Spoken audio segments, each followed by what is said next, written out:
Nesta.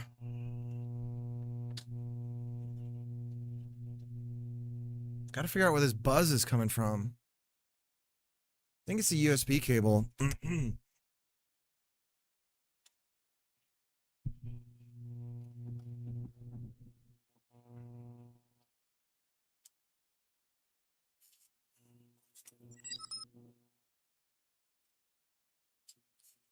All right. So, cyberspace better prepare its butt. Get your ass ready.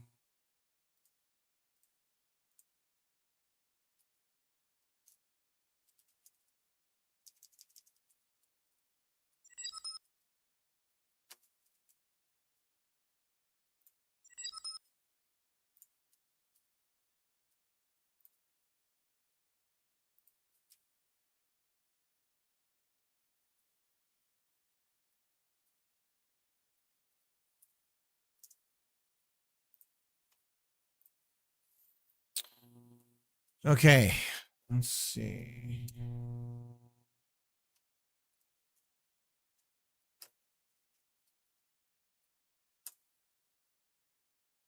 Jacob, how you doing?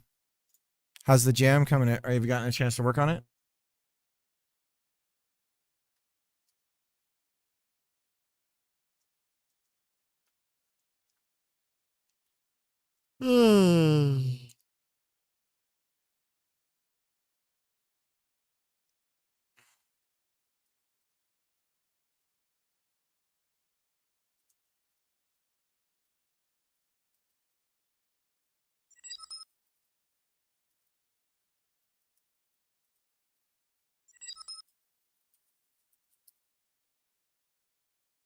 Yep, getting really close to being done. Actually, just need one more upgrade in all audio junk. Then I guess cover art thing too. Oh, I always forget to do that kind of shit. I think what I'm gonna do with this is throw it up and then take the page down.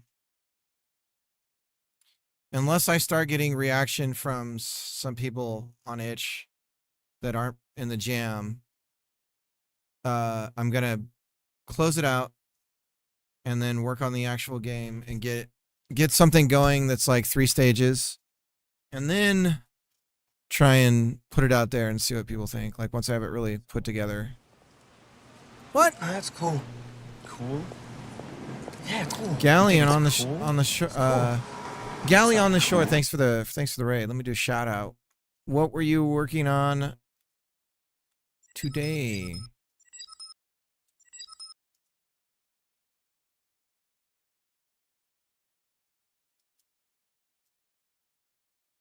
Let's go check out the stream. Thought it was an ad. Ask your doctor if cricket is right for you. May cause diarrhea, cramps. Trying to think of other things. Everything is an ad. By the way, guys, don't forget to follow, like, subscribe. Let me plug my Discord. So this was yesterday. Ooh.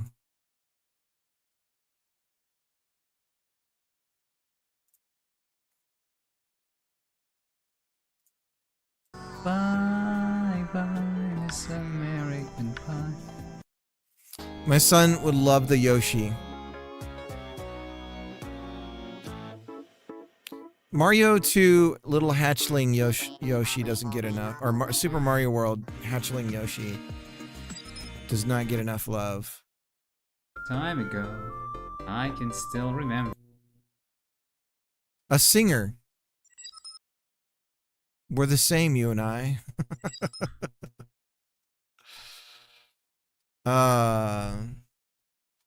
It's the best. You feed it. It's like it's before the Chow garden. Nintendo didn't know what they had. Little Chow Yoshis that you have to like take care of and stuff. They missed out. They screwed up. I like the blue Yoshi because it can fly. Yeah. Yeah. Was it, what would the purple one do? I feel like the purple one, or was that the blue one? Was there a purple one? There was flames.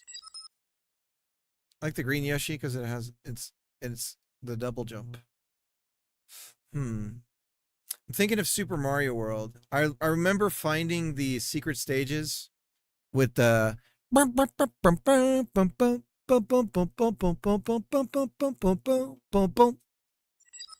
and it was said special.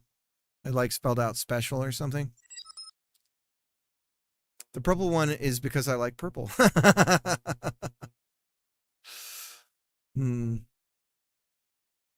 Oh, Philip, I just got your joke. Dude, you had to make that sacrifice. It was either you both died or one of you died. You know? Sometimes, you know, sometimes you just, Yoshi's got to die. I can show you guys what I'm working on here. We're doing a jam for Little Doctor, and we're doing, oh, there we go. Hang on. I don't have my controls. Hang on. We got to close her open. Give me a second. Everything's all weird. Yeah, we're doing a jam game for Little Doctor. We're doing a Star Fox-like shoot 'em up. So we got our ship here. We can fly around. We can shoot things. We can fly through little thingies. We can get shot at. We got little power-ups. We got the comms here. This guy's talking about how much he's got to poop. It's going to be themed from the movie Hackers, 1995's Hackers. Can you do a barrel roll? I think we actually do a legit barrel roll right here. Or, yeah, I think this is technically the barrel roll. We don't have anything like that yet. We don't have banking or anything. But we do have the rail set up so that we can, create paths and stuff like that for the game. So over on the 3D side here, it's basically a path 3D that we can set up. Then we can put in our dialogue along the path. Like this one about the guy having a crap. Can't hold it much longer. Oh Lord, there's poop everywhere. So that happens if you imagine he's in the ship and then he poops right here. This is the worst time to poop, is when you're pulling up and you're just facing straight up. Where's all that poop gonna go? You know, you gotta ask yourself. What the dog doing? So quite the situation to be in. Yeah, so a lot of things going in here. Still can't actually make a game yet. We're not completely there with being able to design a game. We don't have a fail state, so we don't have a complete game loop just yet. But we're getting very close to it. Looks like a game. It does look like one. We're almost there. We actually can detect being hit. We have flashes when we get hit. We're not doing any sounds when we get hit. But you should see that white flash. And we want the ship to shake and all that kind of stuff. So, and we shouldn't be getting shot at from behind. They came from behind. So there's a few things we have to adjust there. But it's coming along. This is I forget the total length of the jam. Let's see.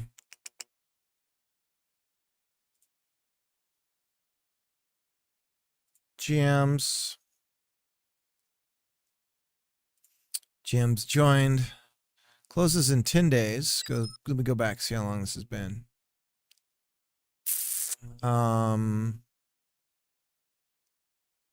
Started on the 12th of June. 12th of June. Do you remember? December. September. Is that what it is? With the bonus, it should be about 3 weeks. Okay. Blackwater Gator Studios, how's it going? So we gave Mr. Pig a wash. That's our pug. Gave him a bath. So a week and a half. Yeah, this is what we got in about a week and a half. On and off. There's 3 days out of the week that I can really stream, and then the rest are nights, like starting right now, basically.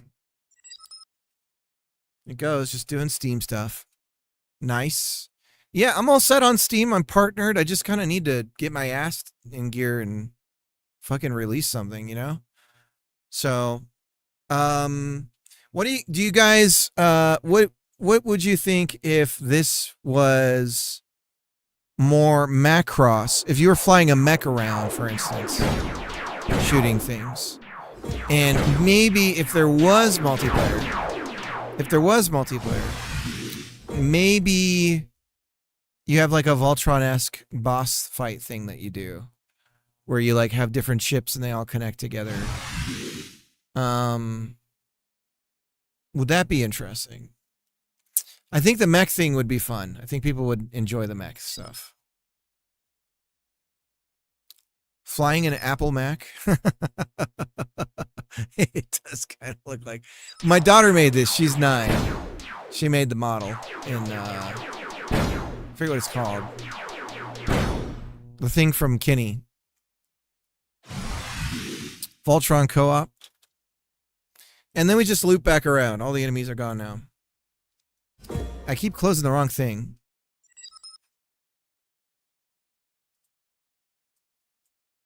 Kinney McSpinny. What if it was a twin stick where your ship splits into 2 and you have to control both ships at once? Oh my god. I guess you could only, if you did that, you would only have access to the 2 shoulder buttons.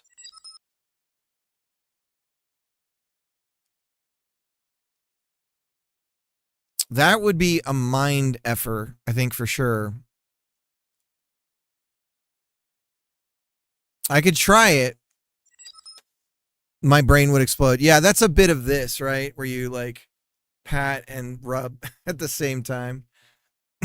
That's like it's like a DOI test. You're like, is anyone supposed to be able to do this sober? Am I the only one who's like, the alphabet backwards is insane? Like, what? What the fuck? And people just blah, blah, blah, blah, blah, because they just memorize it. It feels like a neat idea. Yeah. It's a bit like Brothers at that point. The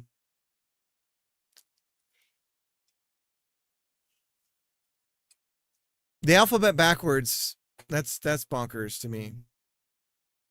Because for me, that's like, I'd have to constantly rewind the alphabet, go forwards, and then do it again, and then rewind the alphabet again, and go forwards a little bit to find. It's like my brain's algorithm for that is just like it can't do it backwards. I have to do it forwards to be able to do it backwards. You know? Yeah, I'm saying. I learned it just by singing to the alphabet song. Oh yeah, yeah. You should hear how fast I can do the alphabet backwards. You want to believe that the point of that is to show the person thinking and everything, but it's bullshit. Recite the alphabet backwards for me, sir. No, you. Yeah, yeah. Let's do it together. And then you're always just a little bit behind. You're like, see, I would have gone ZX. See, I would have missed Y. Dear God.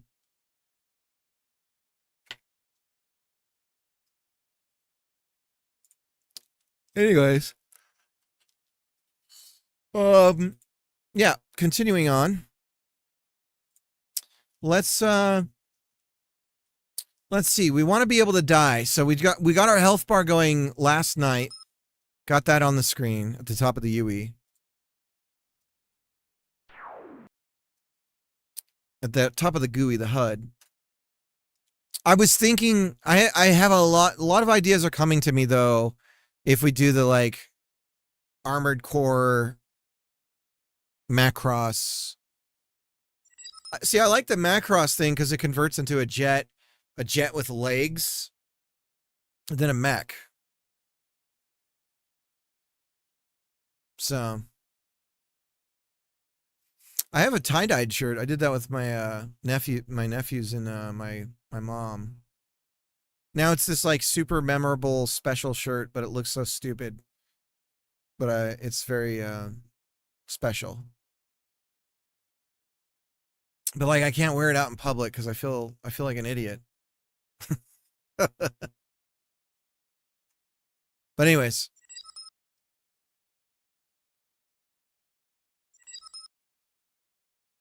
The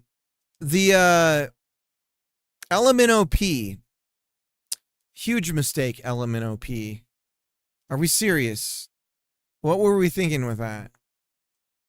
Like, we could have put those combinations of letters, we could have scooted them around, you know, but element OP. Good idea, guys. Really good one.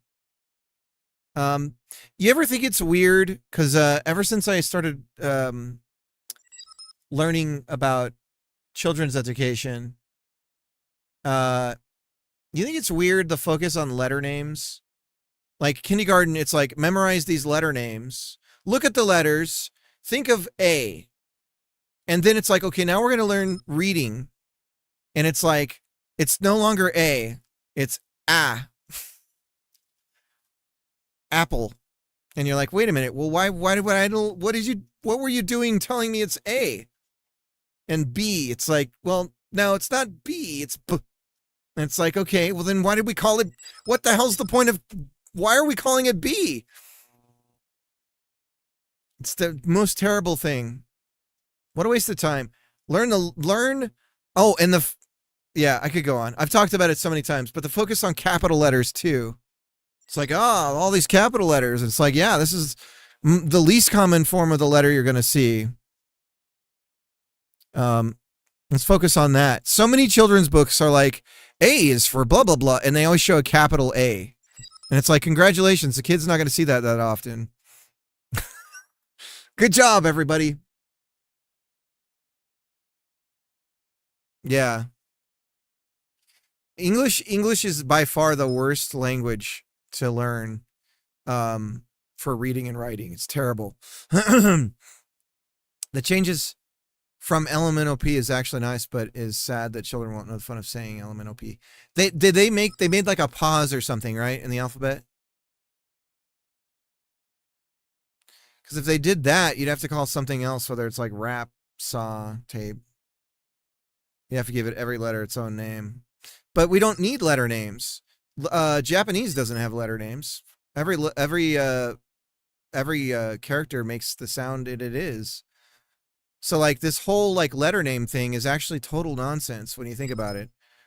But I get it because of that, like because we took a language and we have English is a bastard language that just borrows from every other one, right? So it's all just like it's like a loan language when you think about it. I have to say, Japanese having 3 written languages that all share pronunciations is pretty wild to me. Yeah, totally. Totally. Well, it's so funny too. They have a built-in way of excluding even words, even they're so like shaped around foreigners and like being that they have a writing system that lets you know as a Japanese speaker that that's a foreign word. It's like it's so funny that's built in. It's just like, oh, okay, that's a foreign word. That's like a, it's like, okay. If it walks, your Germans don't do either of those. Yeah. Yeah, it's interesting. Thank God for the formalization of like, at least, because I mean, it could have been just Chinese characters. Thank goodness it's not that. All the way. Greg's calling. Hang on. Hello? Uh-oh. You there? Hey, I'm gonna...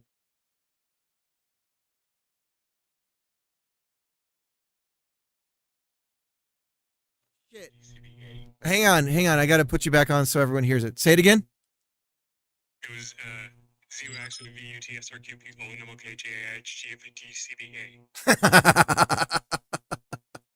Congratulations. Bye. Greg. Hang on, we got to put a marker on that.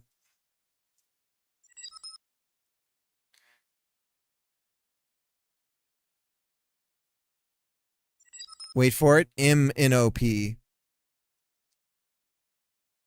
This is actually a plan by the government. This way, whenever a cop pulls someone over and is doing a field sobriety test, they put the pause in until a certain year, and they'll know it's underage drinking.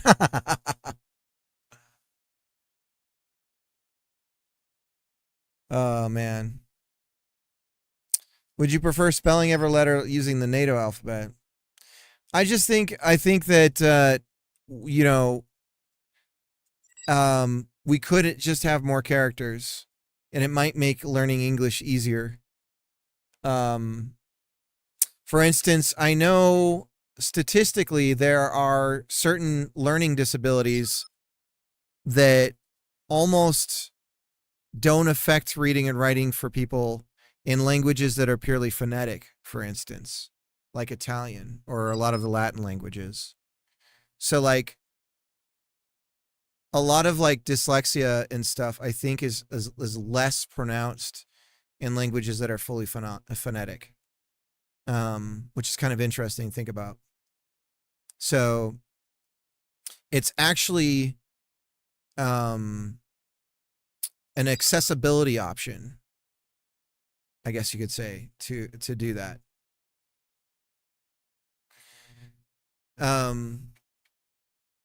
But I think what I'm talking about specifically, Growling, you might be missing what I'm saying, is that early education for kids focuses on letter names, and that's not the goal, is to get to reading and writing, and that's more about phonetic sound, not about the name of the letter, which is something you can teach later. But instead, it's taught at the beginning, and then it's like, okay, now forget all that, and it actually does this instead most of the time, right? And that's where it's like, wow, what a waste of time. Like, but they need to be able to read too, 100%. But I don't think letter names are important for a long time. My son doesn't know it at all, and he's 4 and he's already reading. So I don't think that the focus on letter names is a mistake, is my point. And knowing the letter name has nothing to be able to read. And my point is that I think it's a hindrance to focus on that initially. That's all. All right, so let me get back to what we're doing.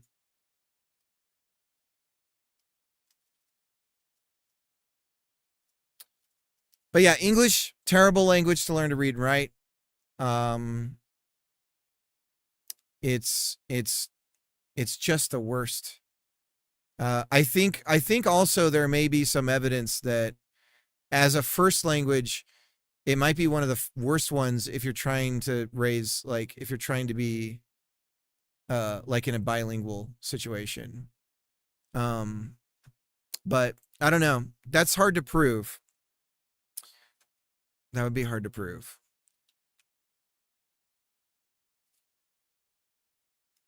But she's a silly one. She's a silly one.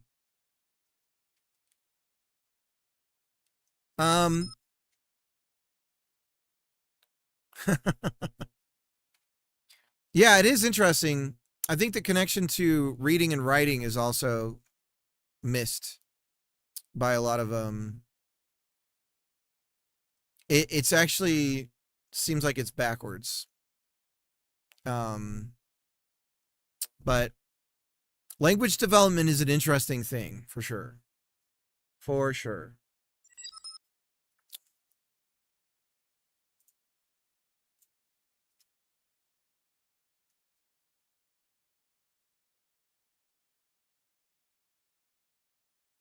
Okay, so let's get hit. We have our hit flash when the laser, we get a laser enemy hits us. And now we can do our hits. So we have hit flash. And we're going to do some sort of tweening thing for, what in the Sam heck is going on?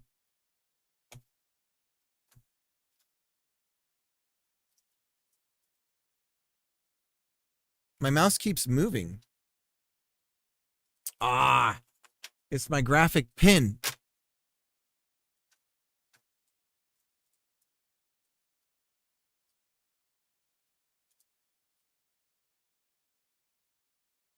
We're gonna tween the hip bar.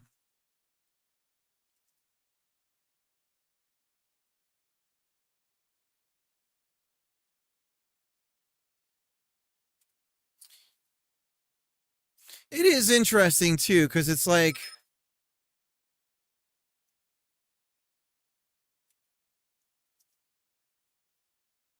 thinking my mouse is busted. Oh, dude, I've got a external numpad, and occasionally like something gets thrown on top of it. And I spent like 30 minutes on one stream trying to figure out what the hell was going on with my keyboard. That was embarrassing. But yeah, I think the thing about education that's interesting is like when it comes to this stuff, when it comes to like doing something differently, is sometimes there's the mistake of doing something differently for different sake. But then there's like, you know, this is actually a proven thing that we're doing it wrong. And sometimes that is the hardest thing to push forward to change. And in the States, you have an entire industry of, you know, material publishing and stuff that has a vested interest in primarily constantly with the new, so that they have to publish and print new things and get schools to buy new things over and over and over again. So that's interesting. That's why they jumped on Common Core so much. So I rewatched Terminator and Terminator 2 today, and I had a revelation. The Trailer Park Boys is actually a Cyberdyne clandestine operation. TPB equals Terminator Plan B. Bubbles went back in time to lick Sarah Connor's face in 1991 because he was sent back with the order Nick Sarah Connor. He mistook it for lick Sarah Connor. Oh my God. I think the first Terminator is scarier than the second one. I think when you go and you have all that stuff, it really kind of sucks the tension out of a situation. I think Sarah Connor's a badass in the second one for sure, though. I love all that with her. The second one is the one people most remember, though. Yeah, totally. Yeah, no, she's a total badass in the second one.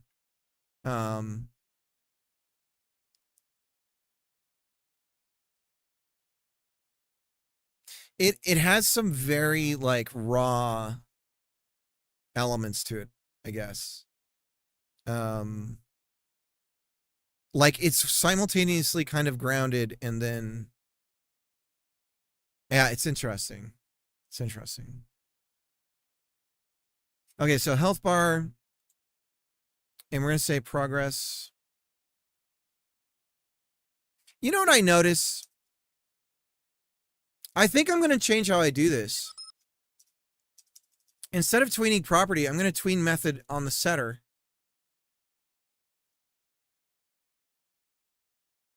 So you set the callable here, right? But then you still have to do strings, don't you? Property, object set, property value. So hang on, method, the callable from to. Now, sometimes this can work and sometimes this can't. The property is still a string name for the property. This is so stupid. That's why it's the same with property. Okay, I'm starting to understand that better. Sorry. What is it? It's just value. Value. And we go from, we're going to, what are we going to? Whatever our hit points are. Do we have hit points? we have the value of the progress bar. Could that be enough to be our hit points? Or do we need to abstract that, or not abstract it, but represent it somewhere else? I think it's enough to have the hit bar, the progress bar, be the hit points. So, but the problem is, if we tween it, if we're tweening it, we still need a separate value, because if we're tweening it and then we tween it again while the other one, while the old value is being tweened, and it's still firing, then when we get the value that we would be subtracting from, it'll be off. So we still need a secret hit point value. So let's do that. So we're going to have ship export. It's not an export. BT dubs. So var hit points. And are we going to do integer or float values? Let's do float. And we're going to start at 100. And then let's go ahead and add health max. We already have this. Ship health max. So let's go down here and start out with ship health max. Okay. And then we go back down. And we get hit by a laser. And let's do laser hit points. We already have that. Look at us being all prepared and whatnot. So we say hit points minus equals laser hit points. This is where we're going to check for death. To do check for death. Okay. But we minus our hit points here. We said, you like that I do this a lot lately. It's like I'm a crackhead or something. Is that a crackhead? Is that cokehead? It's a cokehead. It's like I'm a cokehead. I don't know why I'm doing that nose thing. I tend to only do it when it's like turning into a nervous tick when I'm streaming lately. What's that about? Who knows? Who knows? Final value and then duration. How quickly do we shrink the hit points? I don't know. Let's do half a second. Probably not later than that. And then we want to tween this. We want to ease it. Set ease. Why don't we just call it ease? Why make me type set? You know what I mean? Set trans. So we want to set our ease and our transition. Tween.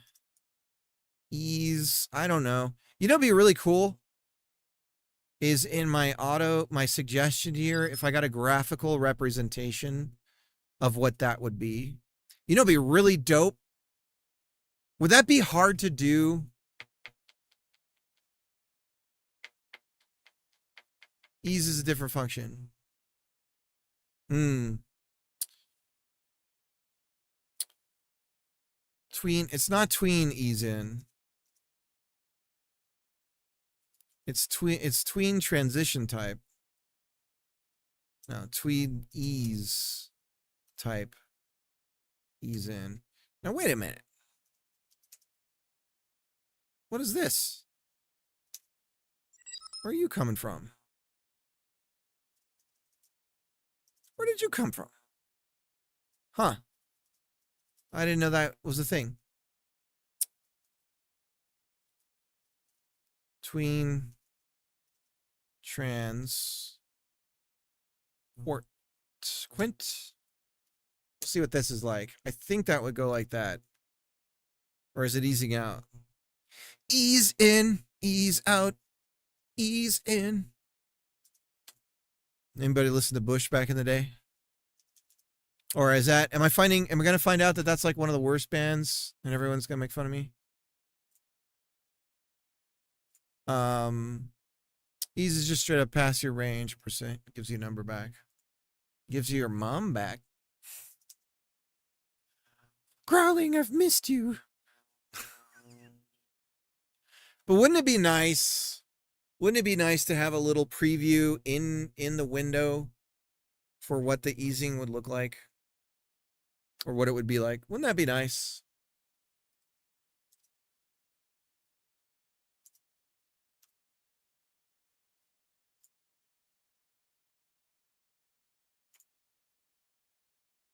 So ease in.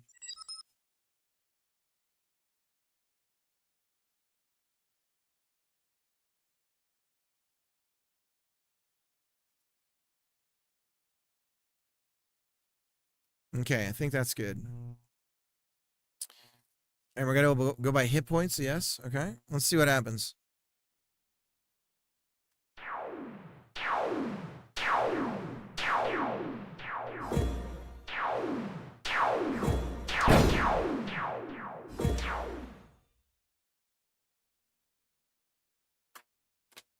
So maybe we should do that classic street like fighting game thing where you have 3 bars technically.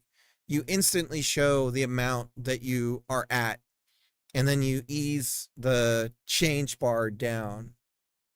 So in Godot land, I think I'd need to use 2 overlapping progress bars to make that effect happen. Now I could make my own progress bar to create this, but if I had 2 health bars like that, now we have a problem of because I'm in a grid container, right? So that's, but if I put them inside of their own container, or not a container, but a control, I think this might work. So we go like health bar. Look at that. Everything's busted now. Way to go, Cricket. Boom. Why do you think it's screwy? There we go. Now we got 2 health bars, one on top of the other.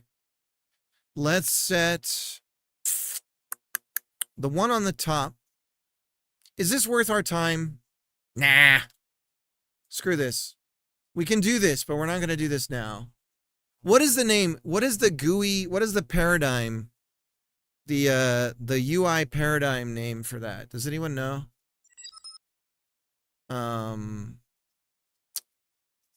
What is the term I'm looking for? The design pattern.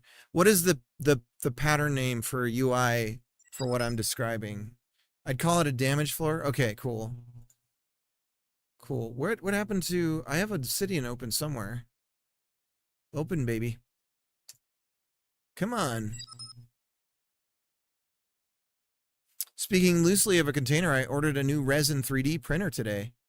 What's significant about resin? What does that mean? It's kind of its own container. Is that the kind of thing that it prints inside of a gel? Is that the one I'm thinking of? Like you print, it's floating, and it's in some sort of liquid thing? Yeah, and a liquid resin that hardens. So what happens? Do you pull it out and then you just fill in the hole? Or do you like mix it up like with a blender and re-pour it? Like how does that work? Hey, there's Obsidian. There's my boy. Okay. Let's see. Philip said, call it a damage bar. Yeah, okay. Damage bar.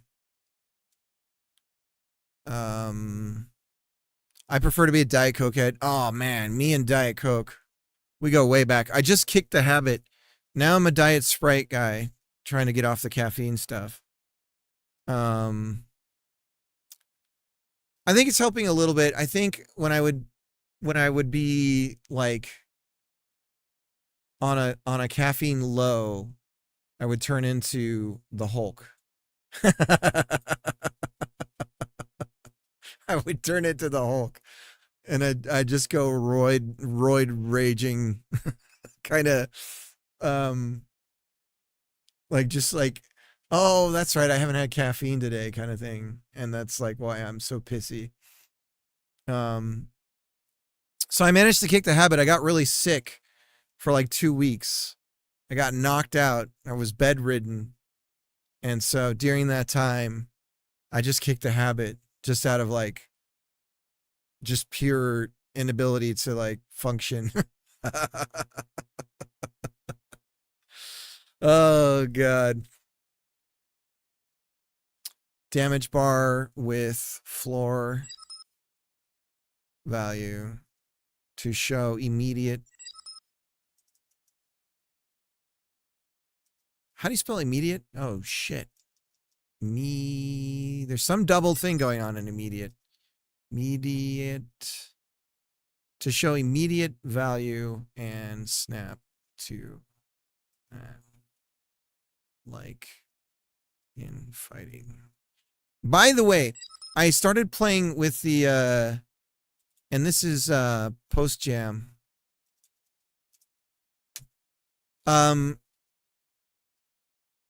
That's the best time to go turkey because you'll feel worse, but not that much worse. Right, and you sleep through a lot of the sort of withdrawals. There's a UV screen on the bottom of the vat of resin. So projects the correct shape through the transparent bottom of the bed and adheres that to the layer to the build plate. Then it does that a few thousand times. But you can get super high detail. That's wild. That's wild. 3D printers are I would say they're life-changing in the way that the washing machine, the dishwasher, depending on your dishwashing beliefs. I know people are weird about using dishwashers. But or the robotic vacuum, which I also feel like is just a fantastic thing. But 3D printers for home use, not to sell little dragons at every fucking con on the planet. Sorry for cussing, but dear God, everyone sells those damn little dragons, fleecing little children. Do you really want to be the equivalent of the candy bar at the cash register? Because that's the dragon people selling it with 3D printers. Now, if you do that, I'm not like, you got to hustle and make money, so I get it. But dear God, anything we go to that's like a market of any kind, there's always the 3D printed rainbow dragons, like with like, different colors. And it's just like, no, we're not getting another one they break in 5 seconds. No. My mind was blown when I first 3D printed something and it was like it articulated and it was printed that way and you didn't assemble it. And I was like, what? It didn't even occur to me that that would be possible. And then it made sense. So I was like, oh yeah, okay. But that's wild to have that. But anyways, yeah, 3D printing for home use. Like you break a button on your car or something, or like some weird thing, and you can just find a model or make one to fix the thing.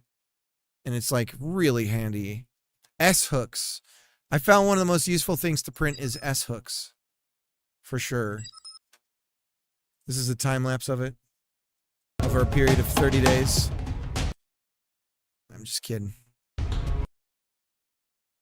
Remember, if you shake it more than twice, you're playing with it. Wait a second. So the resin's just sitting at the bottom. This is wild. This is like straight out of like a sci-fi thing. Matt, thanks for the follow.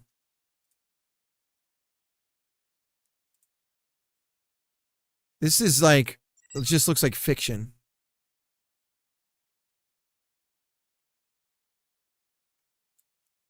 Well, this takes care of one of the axes of 3D printing. You could theoretically, depending on how long that arm can go, you could print really, really tall things. Oh, you got to get a wash. I bet this is a more resilient kind of plastic too, huh? But it can't print right side up. Yeah, it's upside down. Like I'll always know this is upside down. Resin printing is still pretty gross though.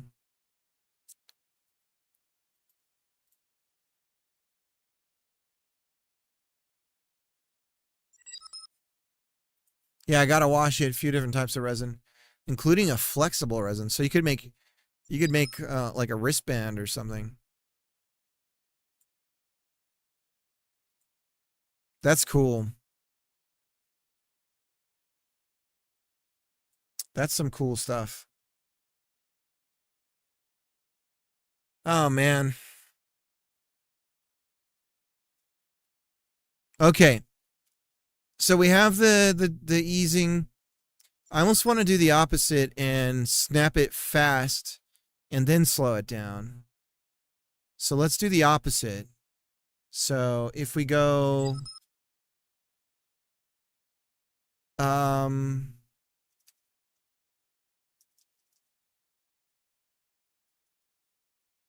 always have to go here to find the stupid little hint thing. If we go exponential, yeah. Let's do exponent, ease out.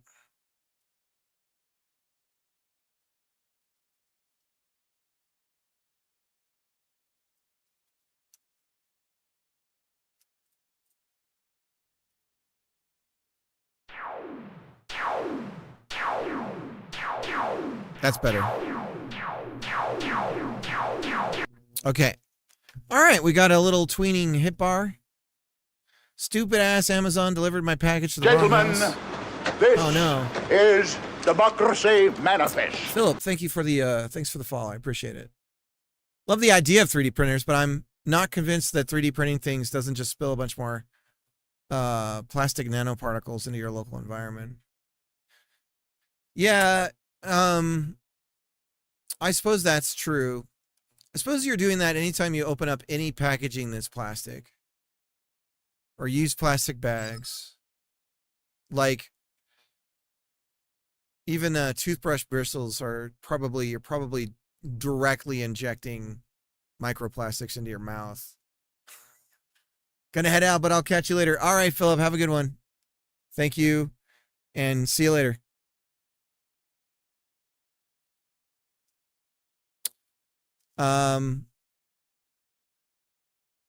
Okay, so we're tweening the health bar, so now we can do death and basically have a death game over screen. So let's do that on the HUD. And what we're going to do then is we got to break this up into its own little dude. So let's put another control here. And there's got to be something in the 1995 classic movie Hackers that had like a game over screen or something that I'm not thinking of. Right? There was the arcade that they played the pre-Wipeout game. That's an interesting thing. There's a game that they play that looks like Wipeout, but it was Designer Republics and the Psygnosis guys that like produced that for the film, but it was before they even started working on the game, I believe. No, it was Wipeout. It just wasn't Wipeout yet. Was it Roll Cage? Let me see what Roll Cage was. No, it wasn't Roll Cage. But it was speaking of twin stick, it was like a twin stick joystick thing that it wasn't even clear what the hell you were doing in the game. It was just like a pre-rendered CGI thing. That's why I make toothbrush bristles from super glue or spray cat hair. Oh God. Could you every time you brush your teeth, it's like you're licking a cat.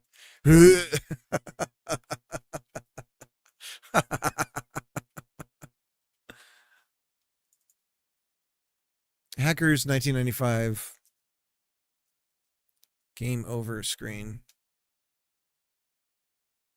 Game over is a famous quote and theme from the 1995 cult classic movie Hackers. It is prominently used by the antagonist Eugene Belford, aka the Plague, to mock the teen hacker protagonist, and is later turned back on him in the film's climax.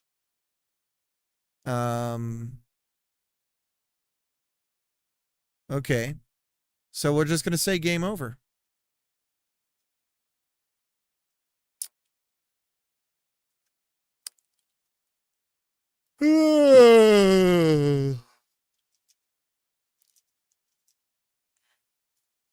It's a big old fatty label. Game over. Boop. Are there any movies that have multiple climaxes? I mean, so one of my favorite, probably my only high school teacher that I liked was like, he was like, he graded us at like a college level, basically. And yeah, we would have those kinds of conversations, I remember. Because there's like, you know, the different beats of a story. You know, you can have acts, and then you can have like, you know, the way the plot develops and everything like that.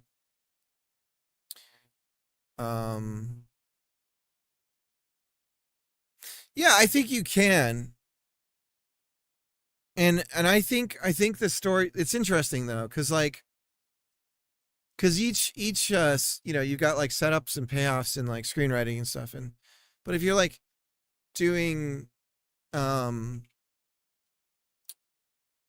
think the better stories, I think the more interesting stories are the ones that like, it's sort of like a surface level thing and you're like, oh, and then you sort of like walk away from it and you're still thinking about it, you don't quite know why, and then you start to realize there's more there, and it's like kind of talking to you on your subconscious. But I don't think we write stories like that anymore. I just don't think that's a thing. Let's double it. 32. It's got a 64. It's got a 128. Zoom and enhance.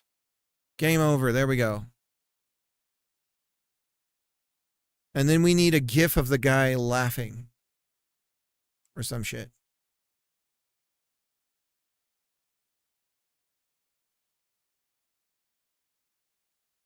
I'm going to search YouTube really quick over here on the other screen. Oh, Jesus. My wife just jump scared me. Hang on. Give me a second. I'll be right back.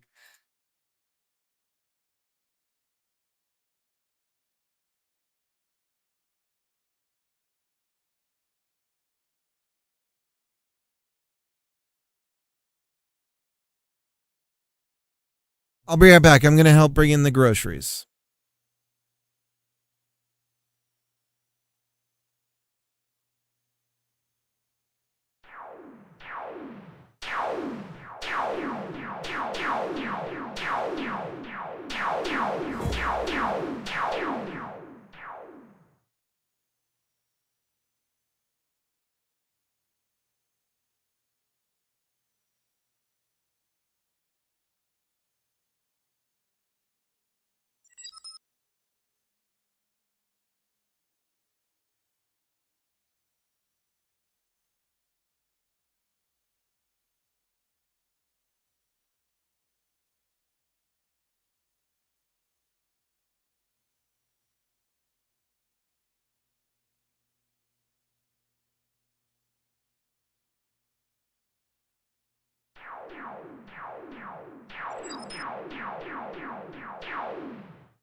I did it all in one run. I was holding like 8 bags. I did it.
All right.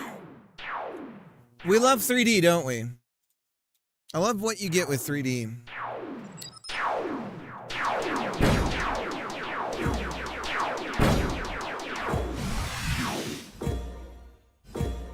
I kind of need to put this in people's hands and see if the controls are too loose. I'm going to miss the continual stream of football from the World Cup. What's going on with that? Is that coming to a close?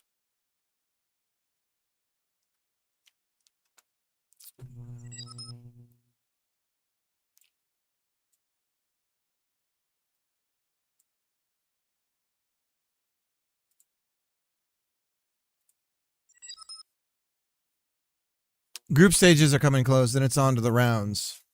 Yeah, I totally know what that means. The rounds, yeah. Big deal, those rounds. You know, the problem with they always walk it in. How's it go? They always walk it in. That's the problem with so and so.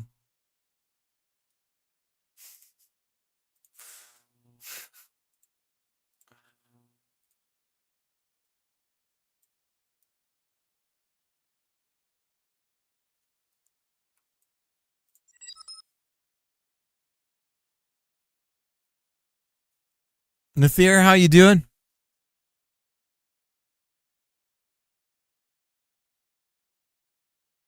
My buddy is going to the USA Turkey game tomorrow. Is that for Thanksgiving?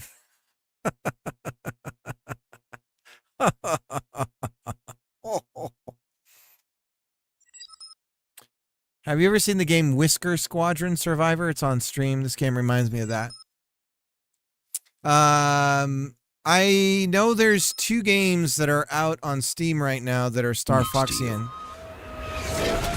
Oh, I was thinking about, so I'm playing Gauntlet Dark Legacy or whatever it is on the GameCube with my kids, and they're loving it. Yeah, there's Wild Blue Skies. There was a whole section of rail shooters. I think it's a category. On rail shooters. Here we go. So yeah, First Squadron Phoenix. So that's the one I think you're talking about, Growling.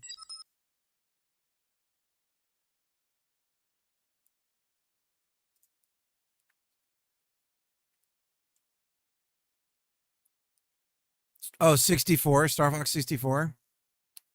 Yeah, Nintendo 64 emulation is bonkers now. Being able to recompile and get like HD and 16:9, it's insane. Whisker Squadron Survivor. So it's not this one.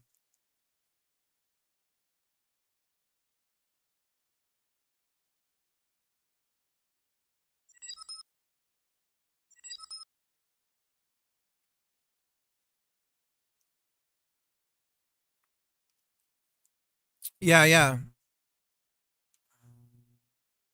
Oh, look at that. Oh, man. Guys, you don't have to do the animal thing, too. And then there's the other one that, yeah, but yeah, there's a whole thing here. So this would be good to research. Panzer Dragoon, this is the, this is also beautiful. And I kind of have, I think I'm going to be influenced a lot by this one as well. And I've played Orta a ton. Panzer Dragoon Orta on the OG Xbox.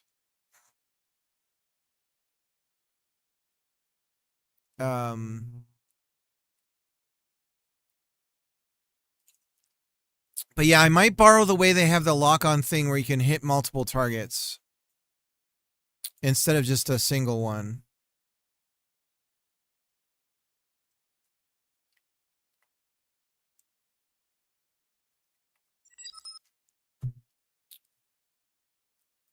I love dragon games. There was a dragon third-person shooter a while back. That was amazing. There was what was the one that came out on it was a launch title for the PS3 that used the, like, tilt controls or some shit, and it was a disaster.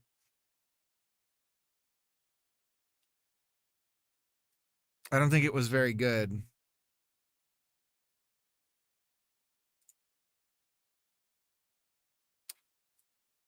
Mostly positive. That's interesting.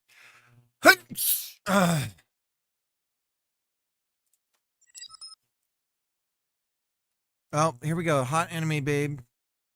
Is she crouched on a... Yep. See, this is what I was thinking. I'm like, I bet if you put a girl and you just saw her ass the whole time, and that's what you were controlling, that would sell really well. Yep, the crouched on the bike. This is exactly what I was imagining. And somebody did it. Yep. What do you know? It works.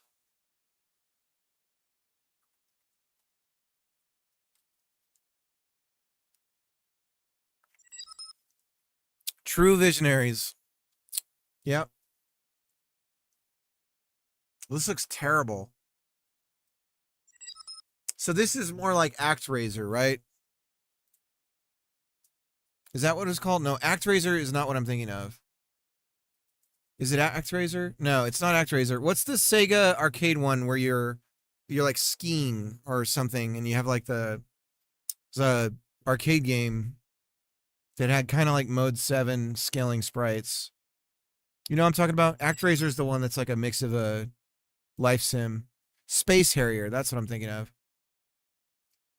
Kind of has the same sounds. I think that's why I was getting. Yeah, Space Harrier. This has Space Harrier. This is more a Space Harrier like for a rail shooter.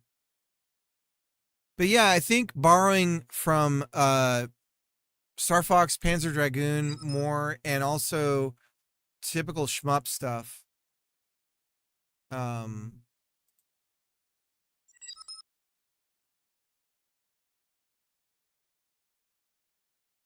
Let's see what else we got here. Dynamic Shooting VR. EX Zodiac. There's a demo for this one.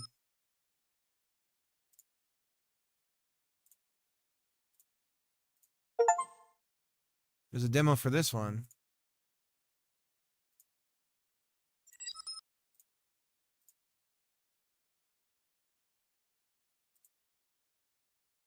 There's a demo for this one.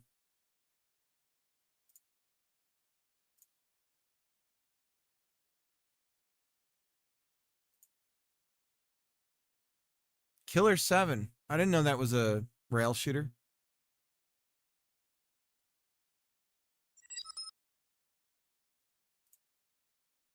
Sorrow. How you doing? $2 for Panzer Dragoon. Should I just grab that? Down from 24, 90% off. Probably can't get it cheaper than that, right? So if I was going to get this, this would be the time. We'll throw that on the cart. Go back.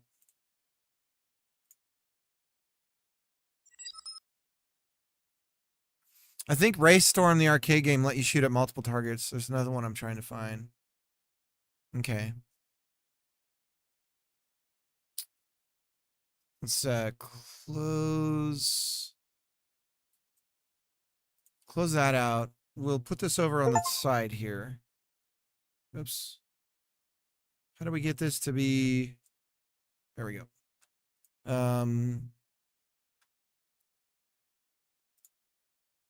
Research.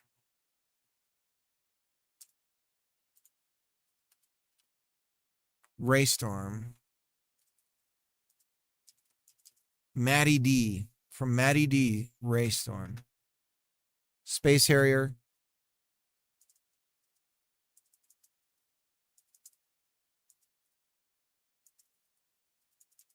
I don't know how to spell it. Warhawk. Was that a rail shooter or was that a massively multiplayer game? Am I getting those mixed up with? Because there was like a crazy multiplayer game on the PS3. It was like crazy number of people, right? Harrier. I'm spelling Harrier really bad. There we go. I can spell. And then, of course, the Panzer series.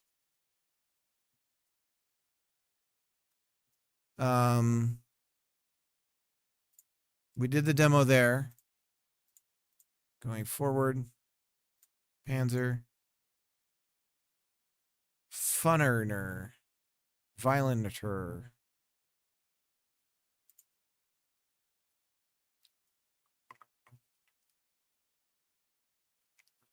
Beach Invasion. Doesn't this make you the Nazis?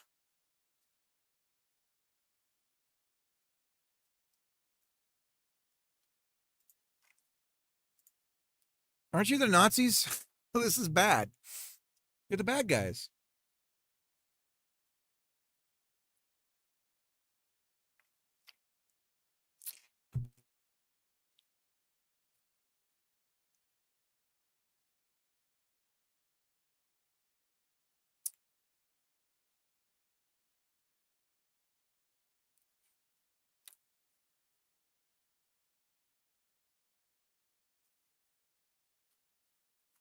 Top sellers.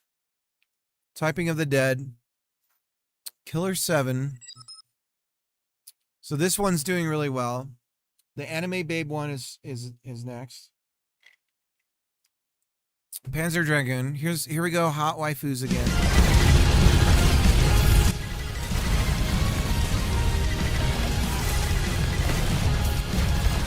Yep. I think having the hot waifus in it in some way is not a bad idea. I don't think I'm going to be like that smut driven though. But like maybe in the trailer you show that there's going to be a chesty woman that you're going to interact with. Will be like, "Oh, I have a penis." This speaks to me on a deep primal level.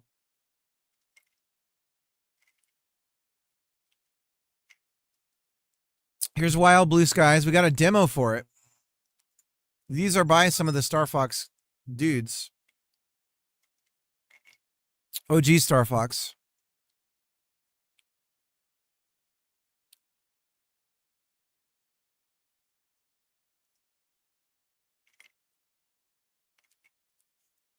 Top demos.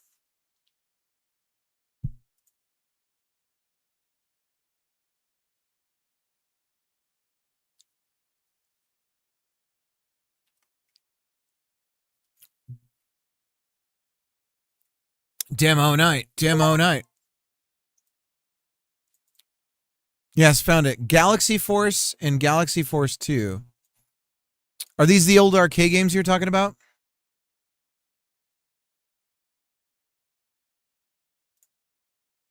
Darius Burst.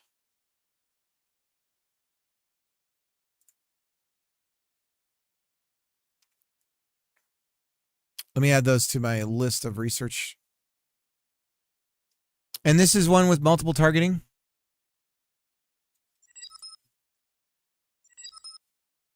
Okay.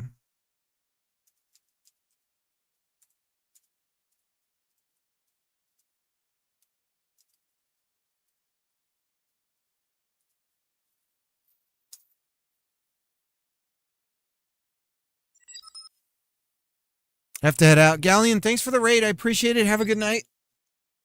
Of course, I appreciate the raid. I'm never able to return the favor that much, so I apologize. Darius Burst is a different side-scrolling thing. It's fantastic if you get to play it on an arcade cabinet. That's like one of the super wide cabinets, right? Like it's got a really wide, like a double monitor setup or something.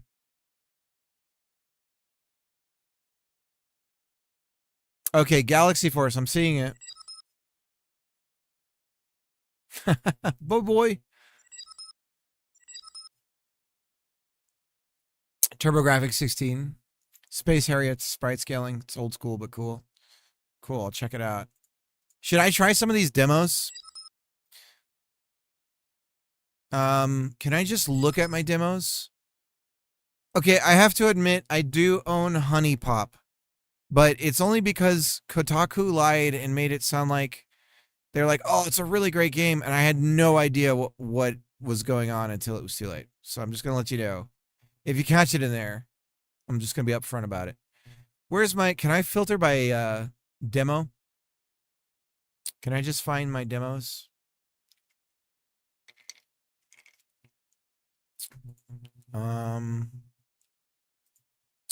No, but there is a big thing here. So what do we do first? This one is people like this one.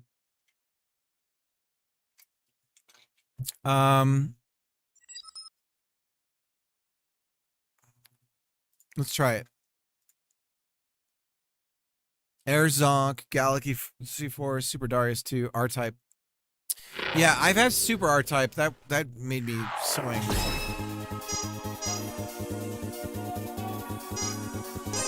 Options. Oh, that's cool. You can do high res.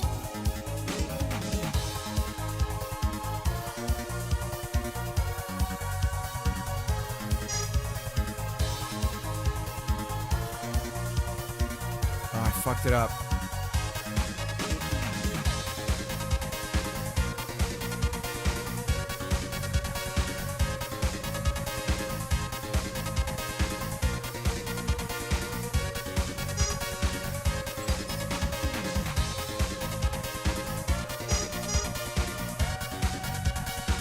Is it loud for you guys?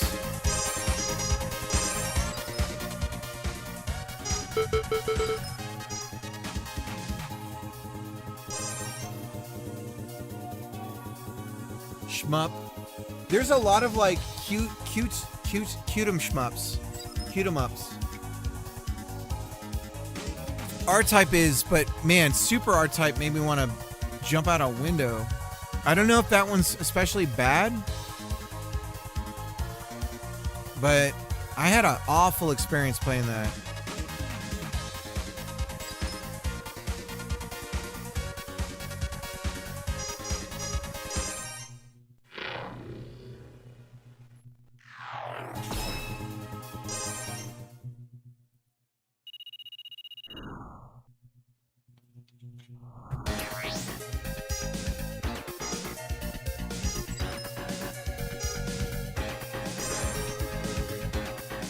Force of Allura are under attack. Find out who's responsible and put an end to the destruction before it's too late.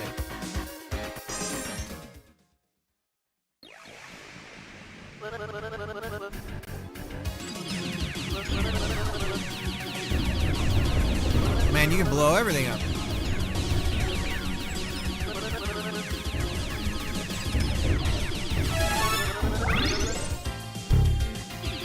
I don't like the controls.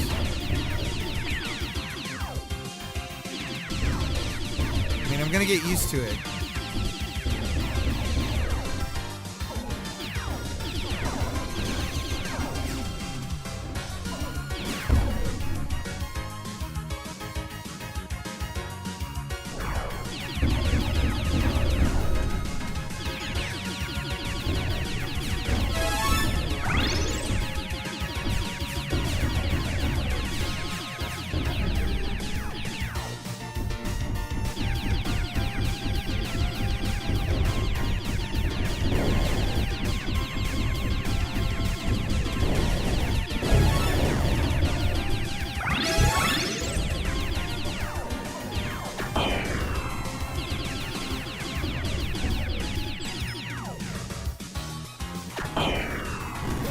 Here's the boost.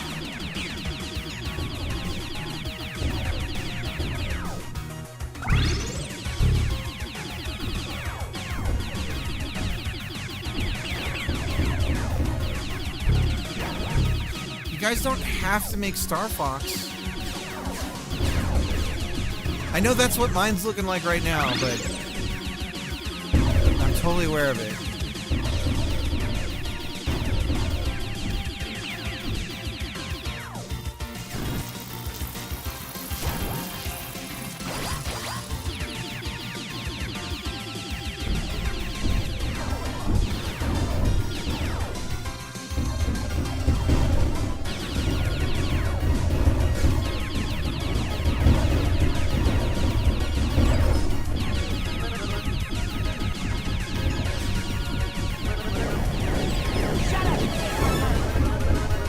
Ah, I missed the repair.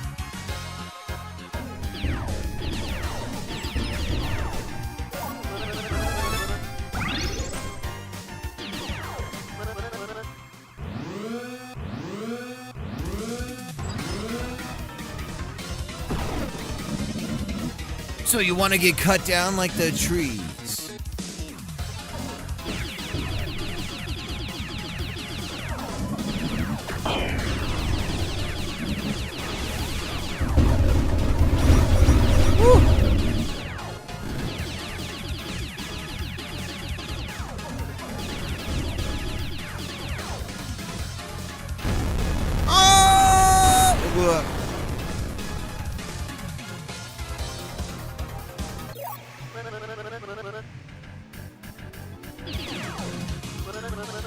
Got a bad feeling about this.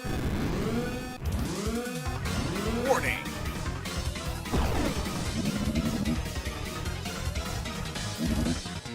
Yeah, I do like everything is pretty much destructive in this.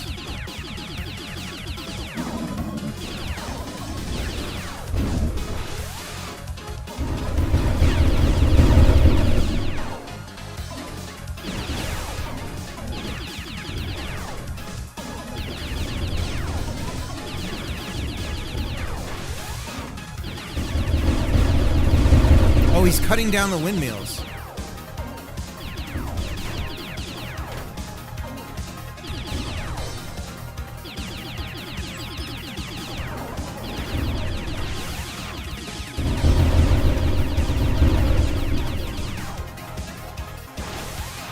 I don't know what I'm supposed to do there. It must be a break.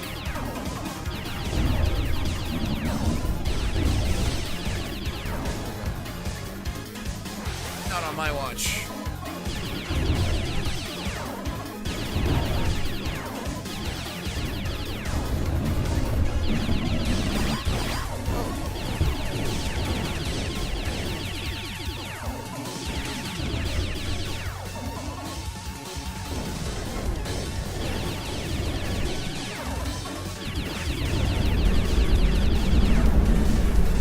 It isn't over. You'll never stop, Zodiac.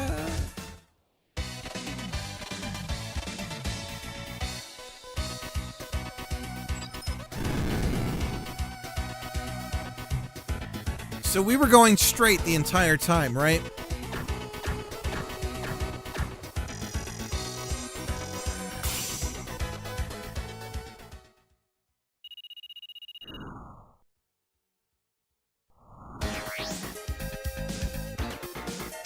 C rank. That's embarrassing.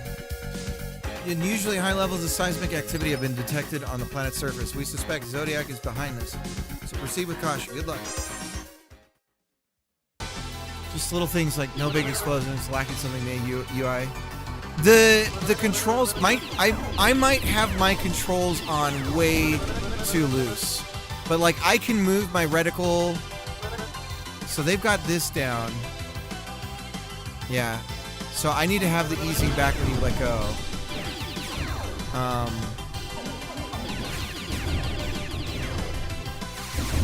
This is pretty good. And then down here, now we're locked to the bottom. Okay, yeah, that makes sense. Pointing up, okay. Sorry, I'm kind of getting a feel for like where the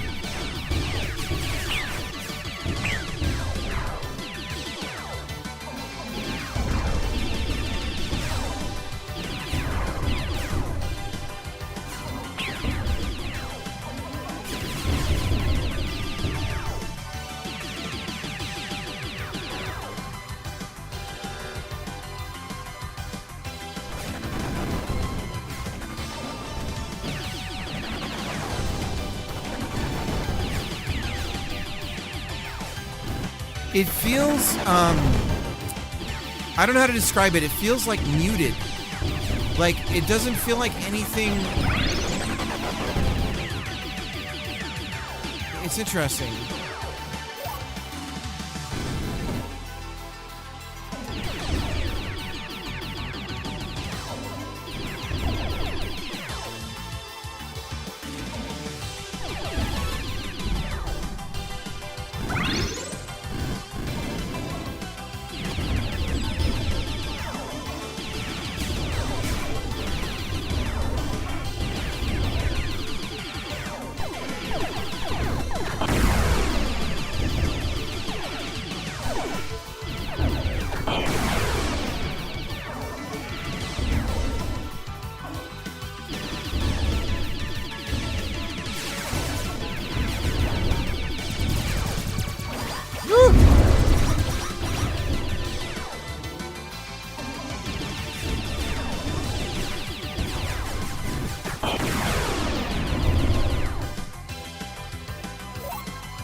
I'm gonna die. Relax the sense of speed.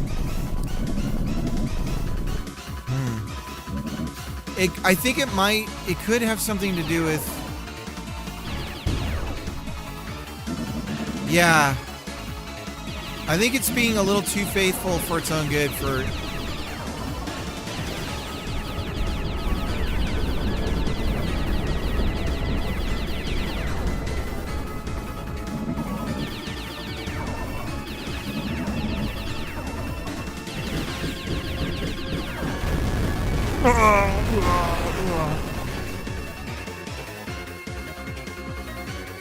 It's interesting. Star Fox on land would have a grid of dots, and it was really effective at displaying speed. Yeah, maybe it's a little too slow, it feels like. It's weird because some of it feels like it's coming up on you fast. Something about the ground texture maybe isn't selling it as well.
This is a fundamental problem with the bosses in these styles of games is they tend to get easier as it moves along, and I feel like that's inverted.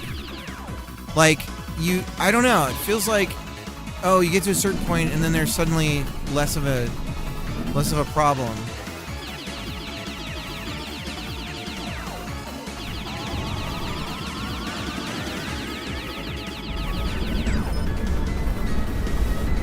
Yeah, it is ganked. It's good.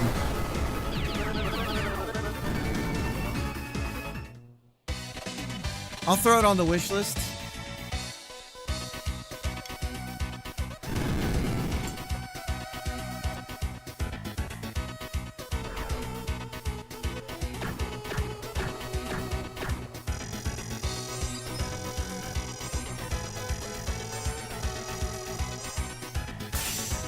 See again. How embarrassing.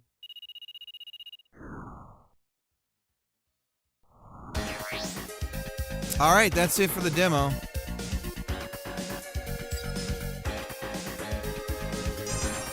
I don't think I can leave from here, so I got to kill the app. Visit the store page. We'll do a wish list.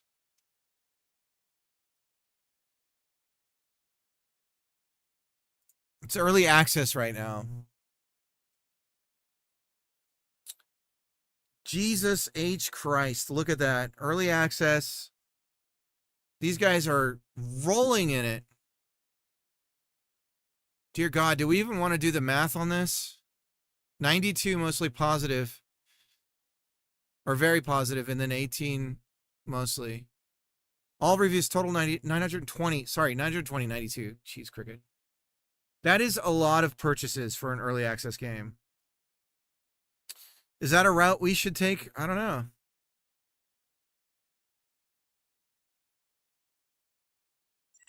Oh, look at that. We have the Space Harrier little thing going on. It's like a little bit of everything. When was it last updated? Oh, good point. 2020. My God. 2020. 2022. 2022.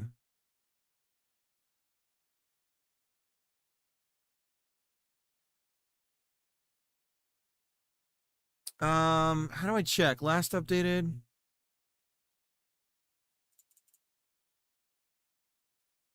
View update history. Patch notes. 2026. Jan. Minor update in January.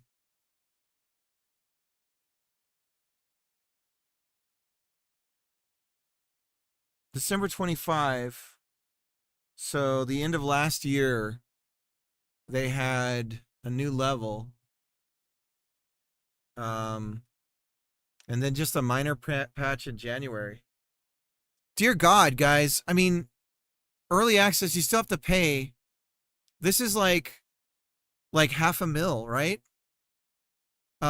Where's that website? If it was never on sale. I don't know if you can do sales on early access. So Steam chart calculator. Steam sell calculator. You can do sales in EA. Steam revenue calc. Number of Steam reviews is 920, right? That's 250,000. So that's net. And gross is what? Gross is 500,000. Yeah. So, Jesus.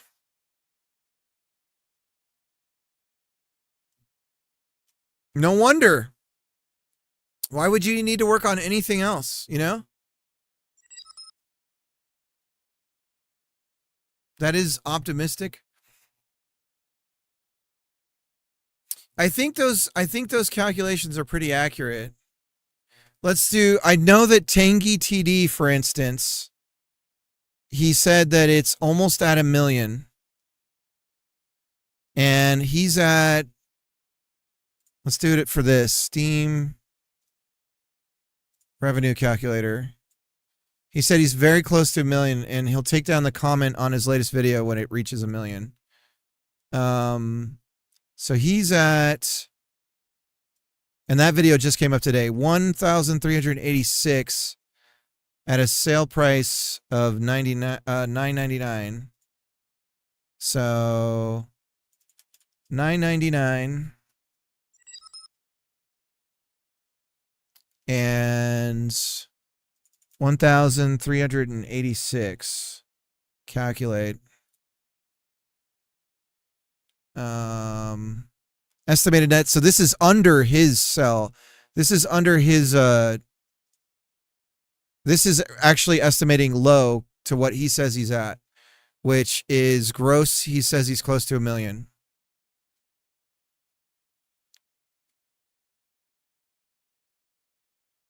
That is optimistic. Oh, you mean for me? Like, I'm not thinking that no, I think this revenue calculator is very accurate when it comes to yeah, no, I don't think I could ever do something like that, right? But like I've said, I was talking to Greg about it, but if I could feel like I could afford a really good cappuccino maker, then I'll feel like I've been successful.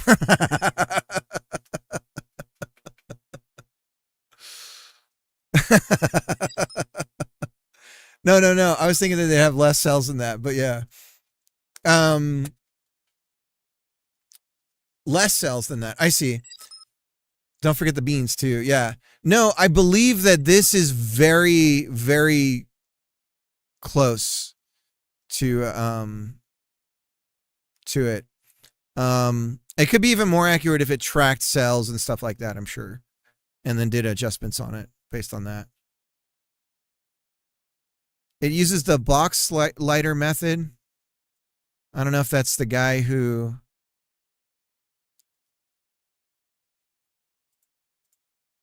method.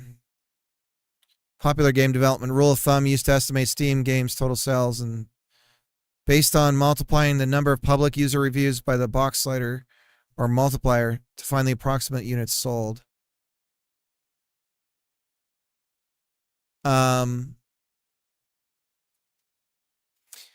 But there's a guy, this is all based off of a specific GDC talk. And anyways.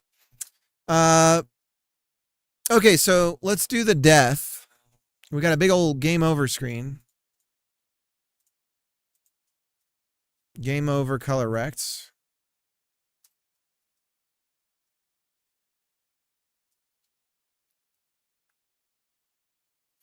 I'll be transparent throughout this whole thing about what's going on. What I really want to be able to do is in real time have like basically a rolling like a Chiron at the bottom of the stream that's literally like a stock ticker of like wish lists are up today, neutral, or down, and by a number, and like all the other stats that I can possibly expose with like once I have a Steam page up. And I'm just going to use that as like a sticky element to the stream and just really expose what's happening. So that I don't know if it's possible through API calls with Steam Works to be able to even do that.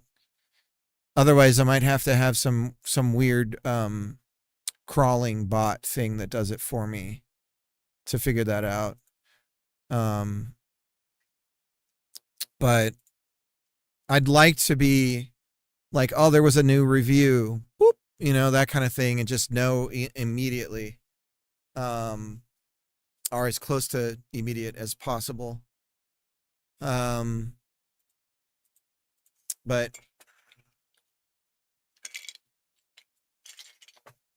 get wrecked.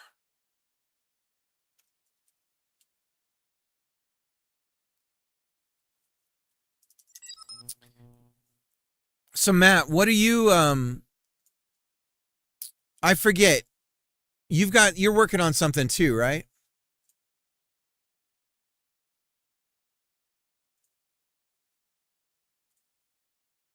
I thought Steam had some NDA things about what you can share about yourself, but maybe it's not the case anymore.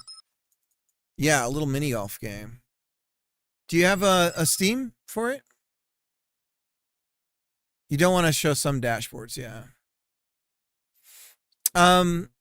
Yeah, I mean, I'll look it up, obviously. I'm not just going to dump it all out without checking, but I think a lot of that comes from like, I mean, there's actually certain screens you literally don't want to show because you're going to either dox your business information or like there's like certain numbers, IDs and stuff that you don't want to be exposed. But yeah, I think there's like certain things about like sales and stuff, like not sales, but sales, like upcoming sales and stuff. I'm not sure that you can like say that you have one coming up or not. I'm not sure how that works. But yeah, we'll look into it.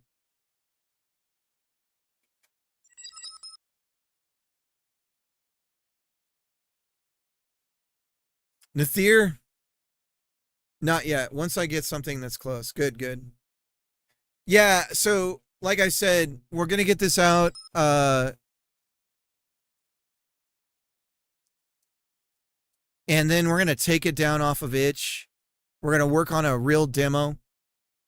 And then we're going to put that back on itch with like a really good page and see how it does.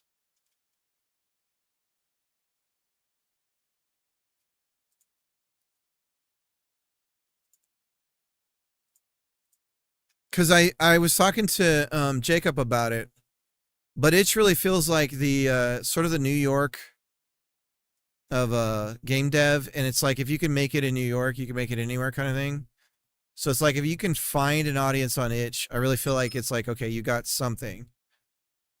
Which is weird because it's weird, but why is it not? Let's open up game again.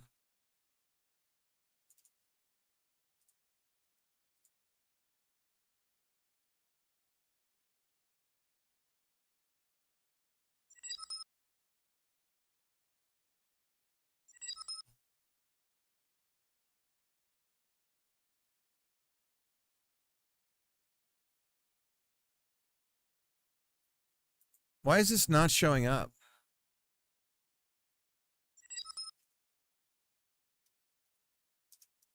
Oh, I didn't save it.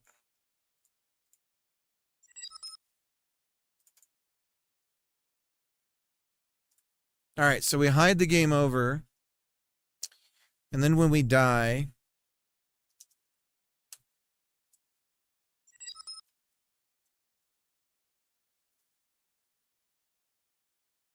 check for death.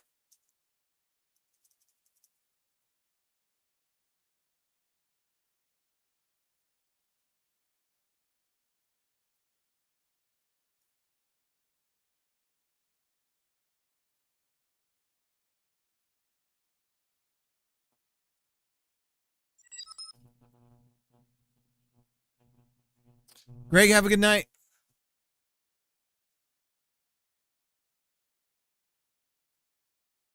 I'll be right back. I'm going to say goodnight to my son before he falls asleep. Put the game on in the background. Let's see if the game over screen happens while we're gone. I guess we could say process mode to pause.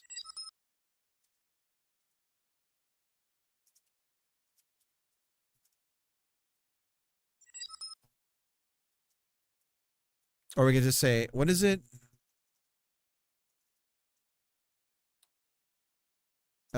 Is it on the is it on the tree? There we go. We'll just pause the game when our character dies. I'll leave it running. He'll die at one go around or two. Game over instantly. Good job, Cricket, you dumbass. If hit points is less than or equal to 0, then it's game over. Idiots! Okay. Let's run it again.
Okay.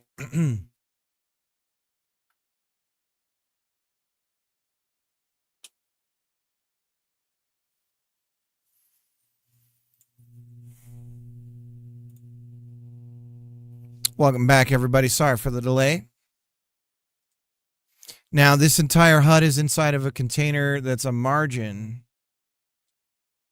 So we're going to change it to a control. We'll call that the HUD.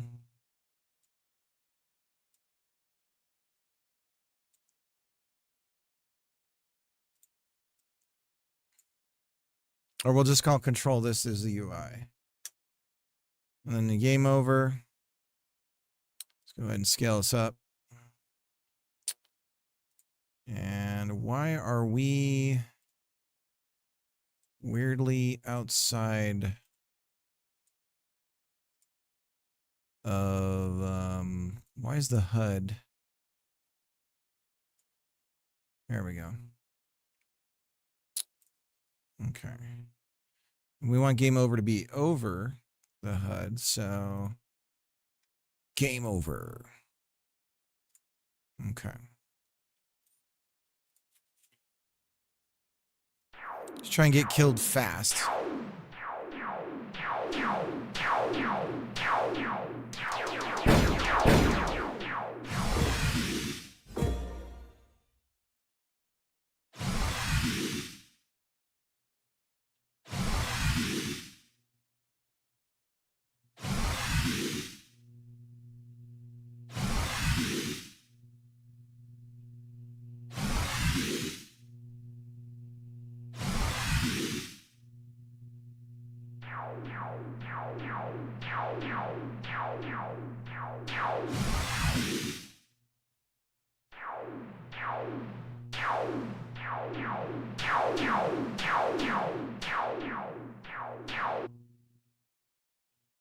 Game over. So interesting, if we were to pause it and we did this, then our health would, like, it's kind of looks like it's lying to us, but it really isn't. It's also very interesting that this happens, and I almost want to look up do the collision shapes, because we're like kind of getting hit where I don't think we would expect to be.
That seems right.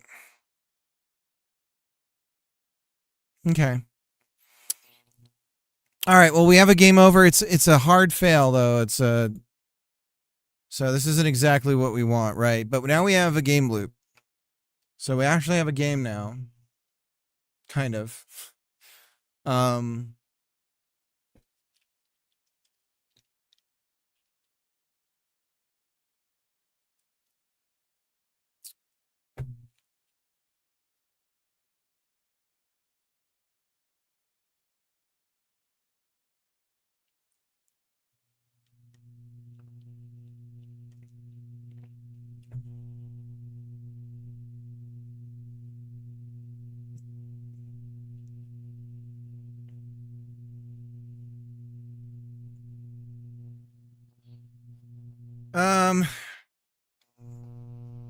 Gotta get my Steam back here, guys.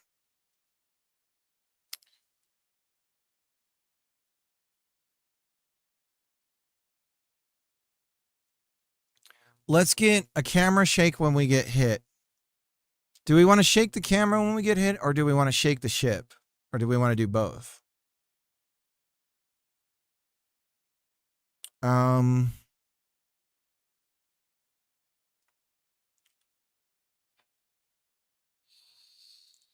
Let's do...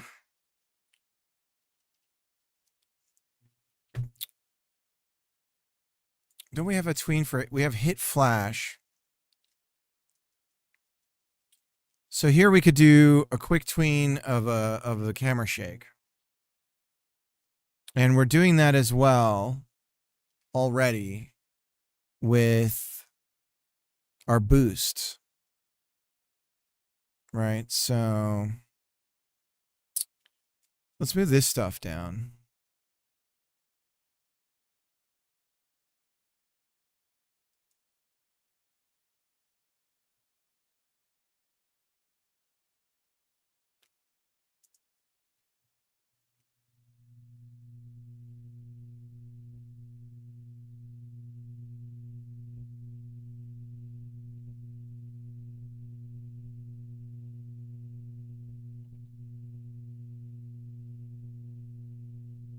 Here we go. After all the input stuff. Okay, that's fine. So boost. We're tweening the amplitude and the field of view. So really we only need to tween the amplitude of the camera for the noise. So hit flash. Tween.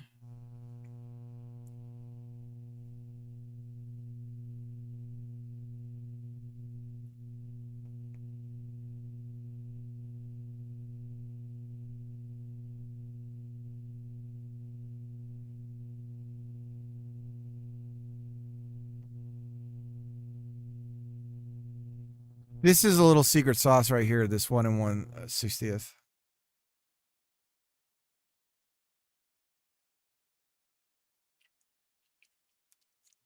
Or 1/60th, I mean. That's for that light flash on a frame.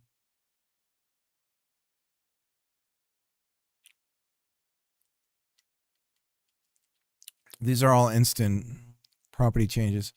This is the only time change here. So parallel tween property. And then we have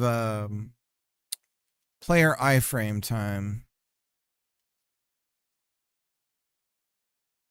And that's the flash. And that's how long we do the amplitude. Now, if we're going to tween ship boost amplitude, if we're going to boost, and then on the timeout, we bring it down.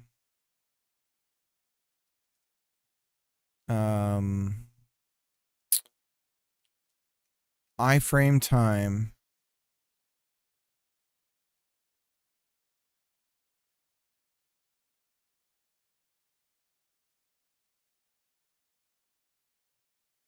And then I suppose this is in parallel.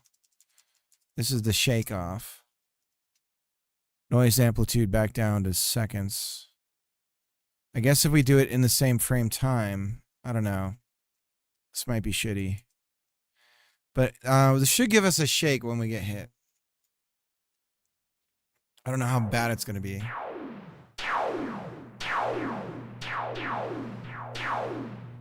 So we're getting a little shake.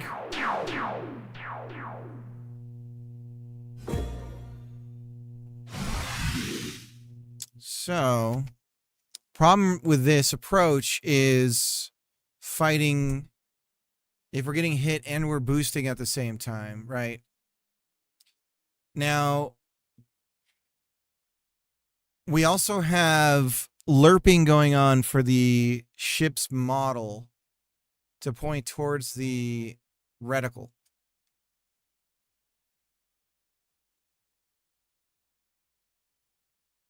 I think we need either a parent or a sub.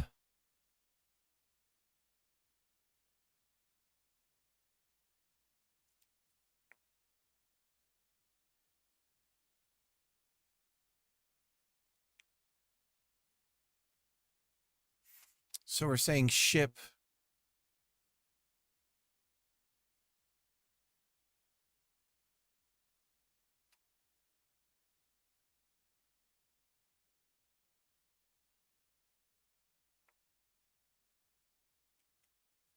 That's the lerp on the ship position. Model look at. So if we shake the ship, we shake the reticle.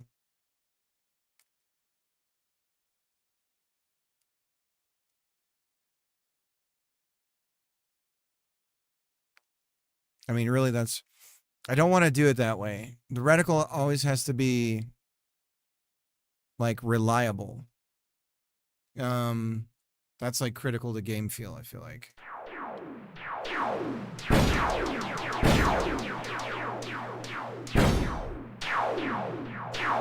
We definitely need a hit, like we need a hit thing on us, right? Maybe we emit smoke or something. So let's look at our VFX stuff that we have and see what we can do that would be a good, like, we got hit. The beam shit, probably not. We're gonna say a big fat no to that. Let's do fireball. See what we get there.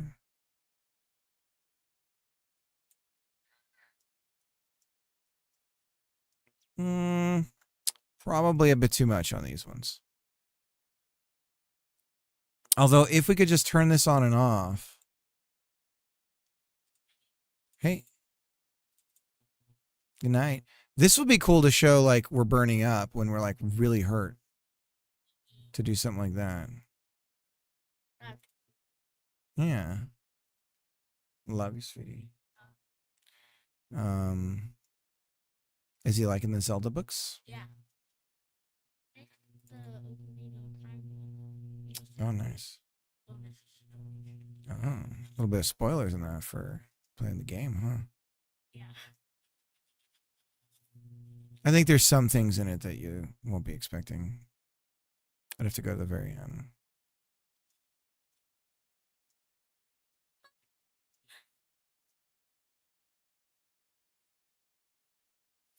Maybe if we just take the sparks.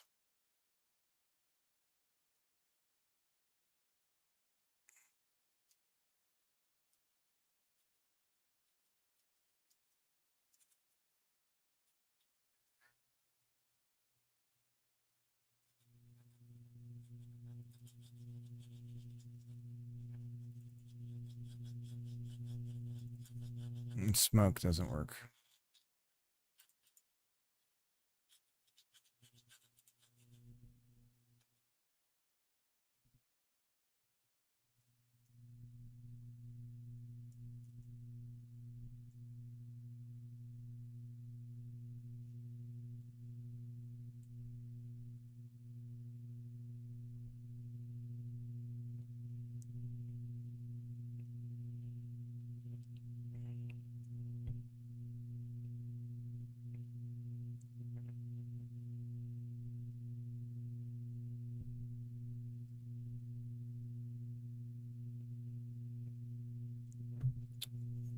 Let's look at this one.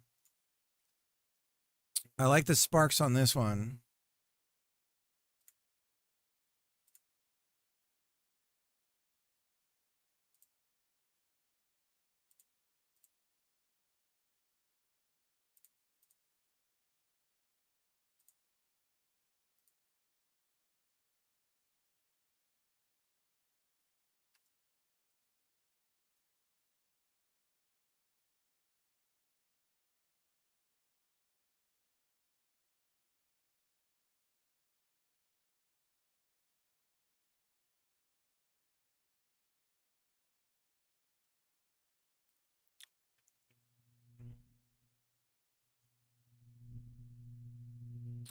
So I think to sell this right, I'd want to push the gravity to be the direction.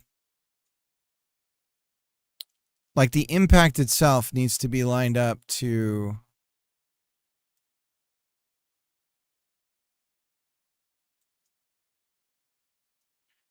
like where the laser hit. Let's compare this to a mesh, a 1 meter cube.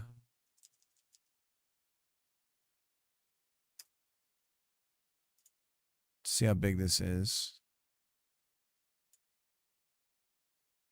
Okay, so it's not actually that big. That's good.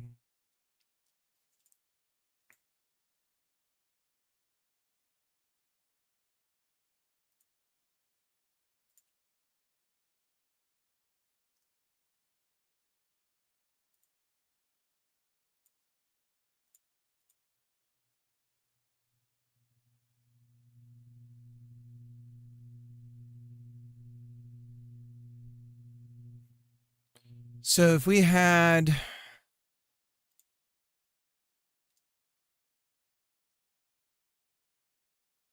it's too slow, first of all.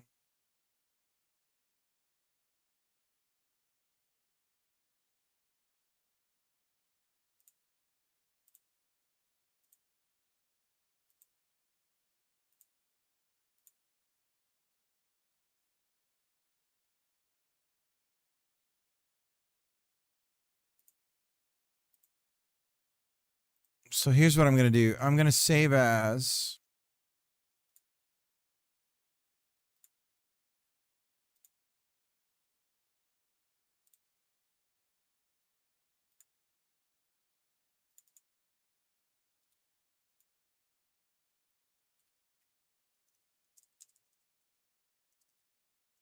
laser hit.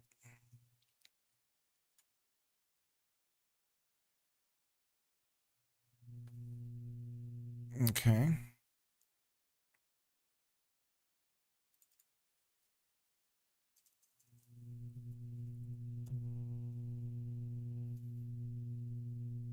And my problem right now is that, okay, so we would want to match whatever angle the laser was hitting from. So let's say it's in front of the ship from our camera. So a front impact would look like this. And then obviously the part of the ship that was being hit would be in the way. I think that's pretty good, along with the flash on the screen and the shake. And then if we can shake the ship model, it's not too shabby. So if we get the impact point, if we can get the transform of the object that's impacting it, it's not enough to match the transform because everything here is wrong. So we want the forward direction of the laser to be represented like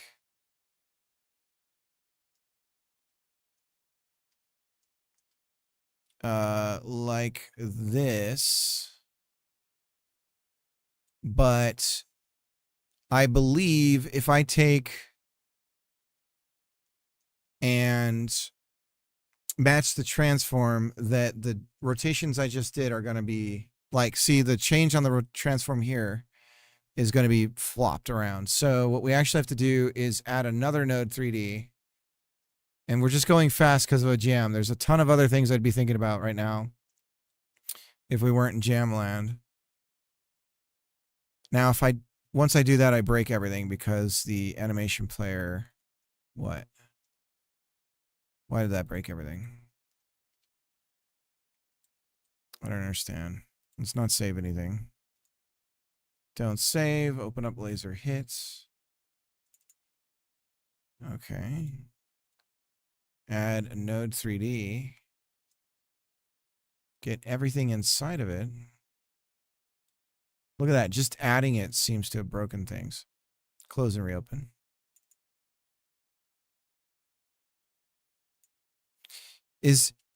Are we serious about animation player? That's what we want. One shot. So what's broken is the code here is, okay, so what we have to do, what we have to do is make this the parent. There we go. Now we can rotate this SOB the way we need it to be. So this is going to kind of make this even more of a pain in the ass to pull off for now. But again, we're just jamming it. I think I like this guy's effects, but I think what I'm going to end up doing is stealing all of the individual elements and building like a master tool set. We jamming. Jamming.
So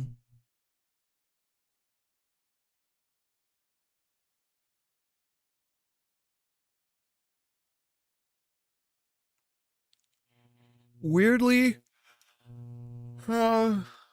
this nested thing. Okay. Let's say we only have one laser hit. Laser sound. Laser hits.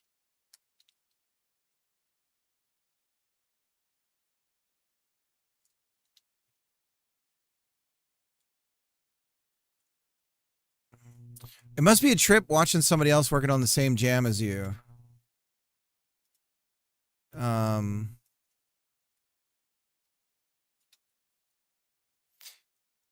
I didn't know when I did that inner tube game that I could have had you guys reviewed, because that would have like made a huge difference in my scoring on that when that was going on. It could have been like, yeah, review the game. So, because there was some questionable questionable rankings where I was like, what? That game that literally bugged out?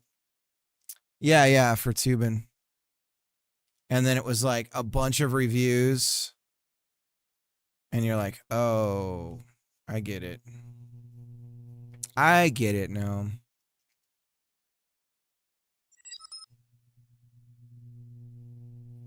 Usually got to be in the jam to review. Yeah, this one was different. It was open to the public. I didn't know. I've never done that. Yeah, it was weird. Area is laser enemy. And to confirm laser enemy, yeah, so we can match the transform. So if we just say var laser hits, laser We don't even have it's a VFX something, right? But for now, it's just going to be a node 3D. Laser hit equals laser pack scene laser hit instantiate. Then we say laser hit transform. First, we have to add it to the scene. Laser hits. Then we match the transform. Global transform equals area global transform. So now we're the exact same arrangement, which is possible because of our hitbox, that we would create the hit and like we would detect the hit here, but to create the hit here, right? Because that's the center point of the transform of this whole thing. So what we really want to do is push this back, but not from here. Everything else. So that, why is there a world environment on the lasers? We don't need that anymore. There we go. There's our laser. So right at the tip, the tippity tip of the there. So now our transform is still right here in the center, and this is where the explosion would happen. So as close to the most likely detected impact point. Now, interestingly, we may find an impact closer to like the corner, for instance, or something, and that would make us off on where the hit happens. So what we actually want to do is adjust the transform so that we're the facing direction of the laser of where the impact was, then move our position to the impact point, right? So this doesn't give us that. It's just like we entered your ship, this thing entered the area.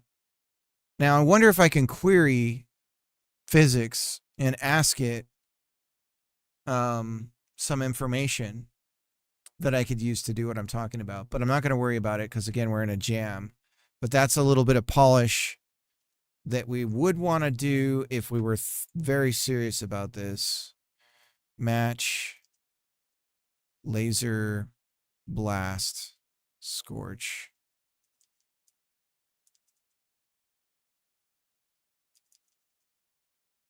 Hit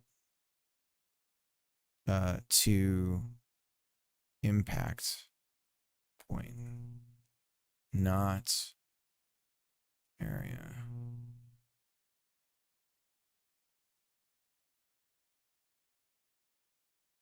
Impact position, not laser position. Post jam. Okay.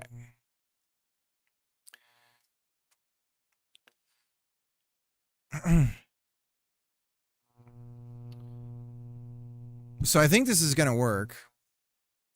I don't even know that it's going to play though.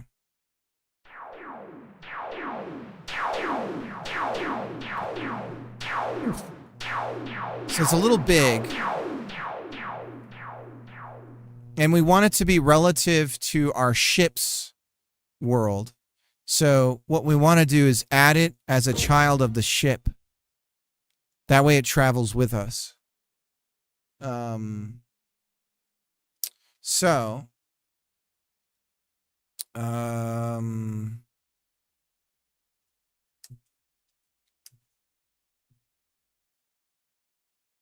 try it again.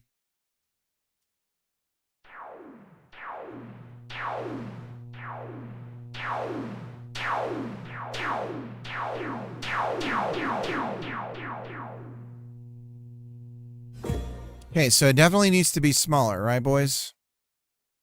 We're not, it's just not just me. And obviously it's repeating. We don't want that. But it's too big. Never had that problem before.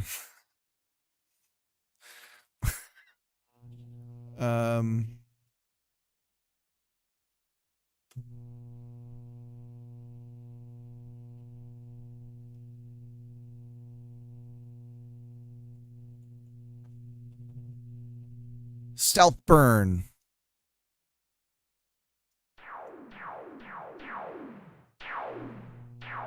I think scaling it is causing some weirdness. So we have to size this.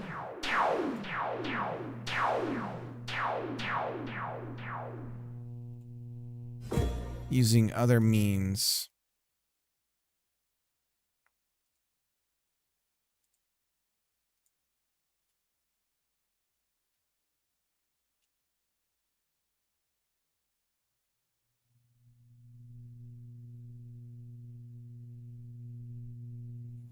Beginning to feel like just the sparks.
Okay.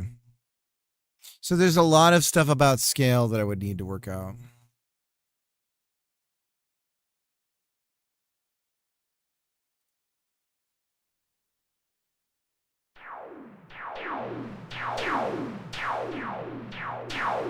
That's effective, guys. Just that spark.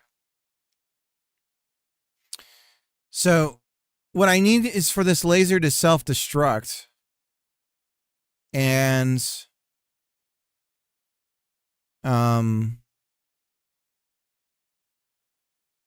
yeah. Now we've done some stuff with VFX already, right? With like explosion. So how do we do that? So we get the animation player, we await, and then we free it.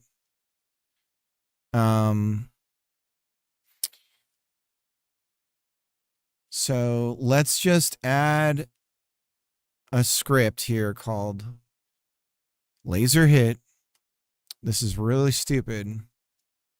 And we're just going to have an export of VFX. VFX. What is this? Controller.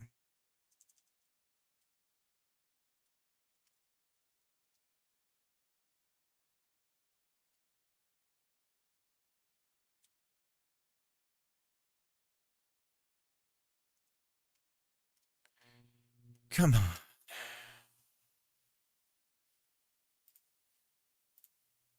There it is. Okay. So now we can do the same thing we do here.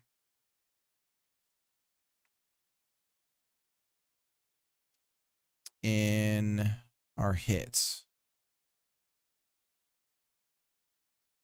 And a lot of this really should go in the hit flash.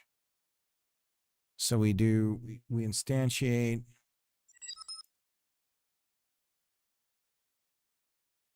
Slater, how's it going?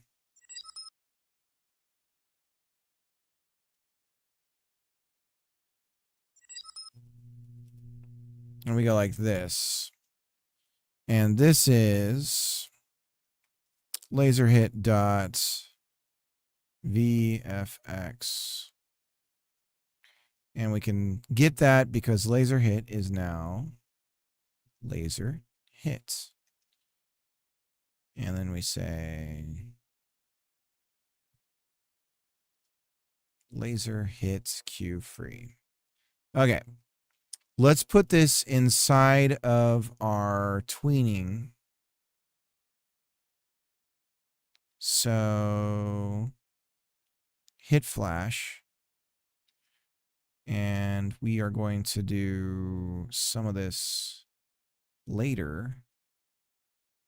We do, except we don't know the transform. Ooh. Hang on. Let's go back. We're not awaiting any tween. So we could do this.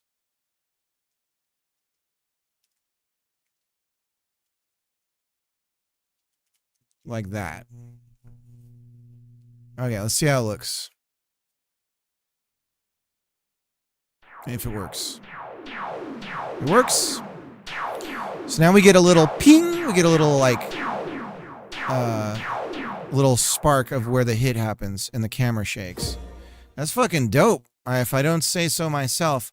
Now we need a sound effect to go along with it, right? Dope is aging me tremendously. It's doing a lot of heavy lifting. Now, why is our dude broken? His face is broken. It's not showing him. I have to figure that out.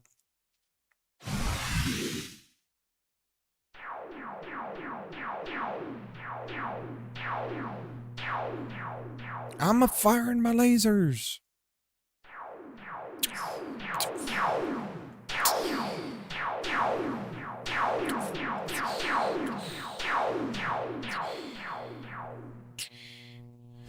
It's fucking working. That looks cool.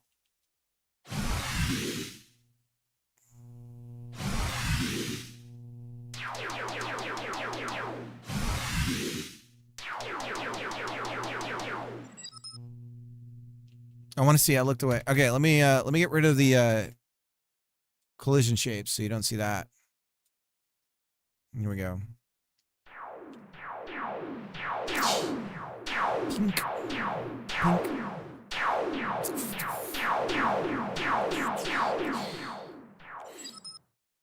Ooh, that's juicy. I like the idea of a smoke that starts to emit when your health is really low, and then just like literally your ship is on fire when you're like in a really bad spot. Let's fix the comms, because that's broken right now. We'll get rid of all this stuff.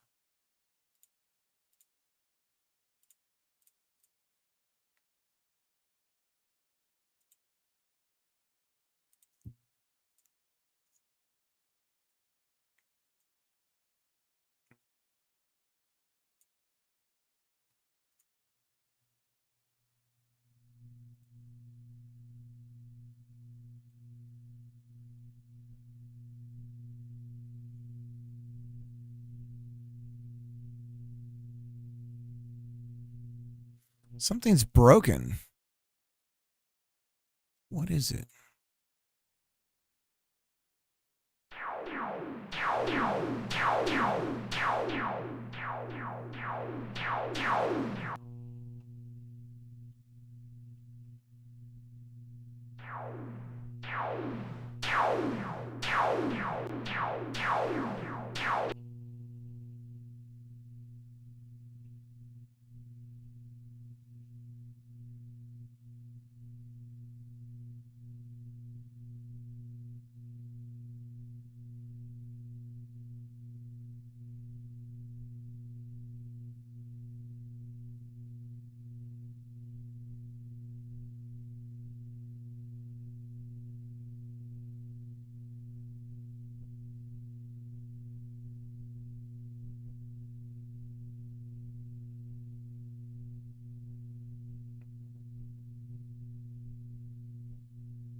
I'm wondering if the viewport texture is not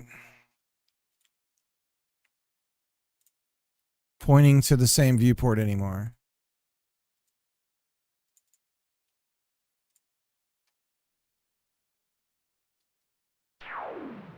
Yeah, that's what it was. Okay.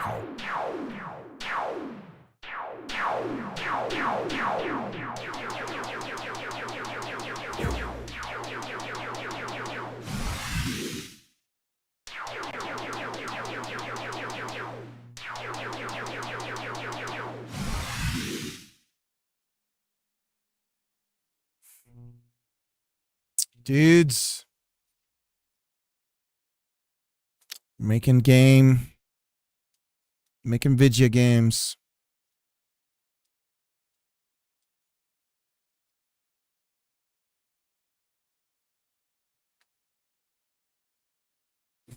How long have I been streaming for? You know what?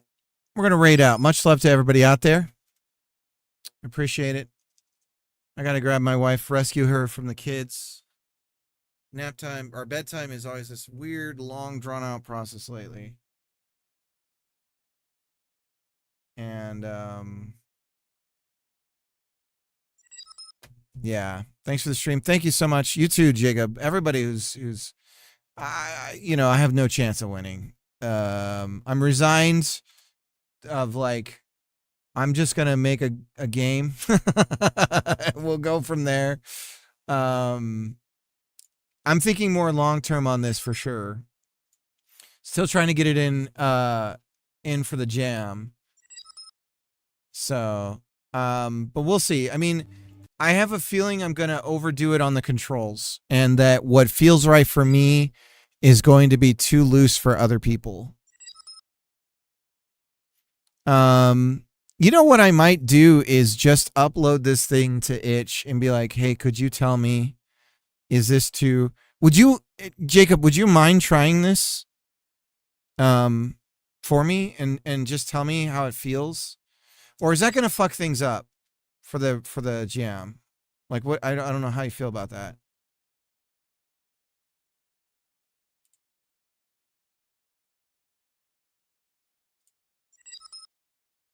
It doesn't bug me. Okay. Do you have a, because you cannot play this without a controller right now. My plan is to have mouse controls for the reticle eventually. Hopefully I can slam that in right at the end. But do you have a controller you can play with? I have a controller. Okay, cool. Let me just make a quick project. And this is called Cyber Shmup. Cyber Shmup. And this is going to be private. No pricing.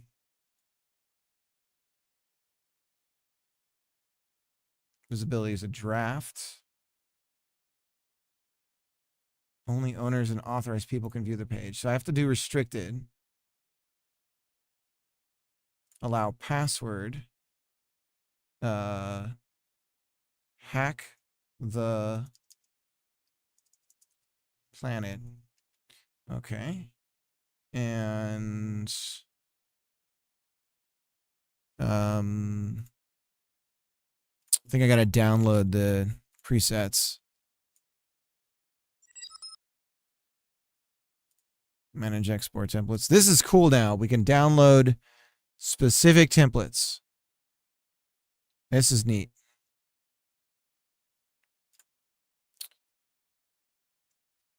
So you don't have to download all the templates. You can just download the ones you need. This is nice.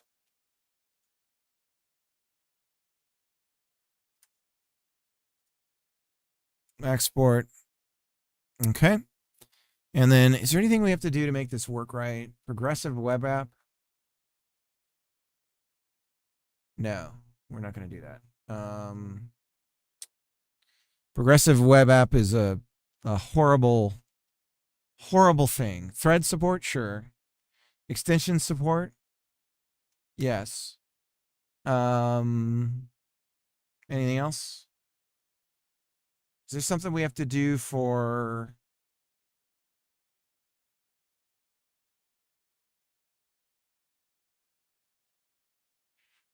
I think that's it.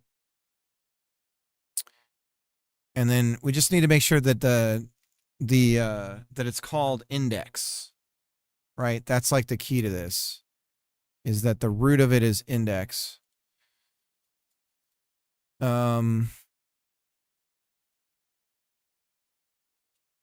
just call it index.zip and see. Export as patch. Export with debug. Invalid extension. File.zip.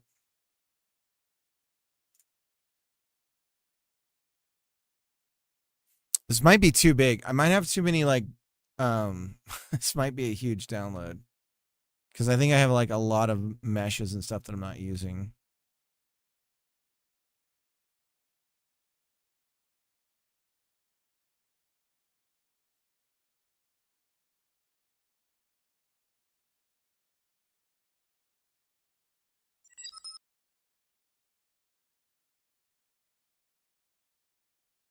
Doubt it. Beats what Unity web builds.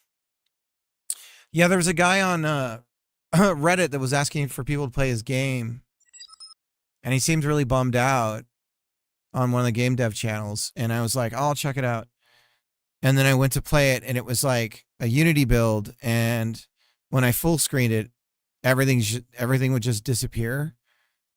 Or what was it? It was something weird where I was like, oh, I'd full screen it, and it was just this little tiny window on the screen. And it was like, okay, well, that's sort of a problem. But who knows what's causing that, right? Index. It has to be index, right? Am I crazy?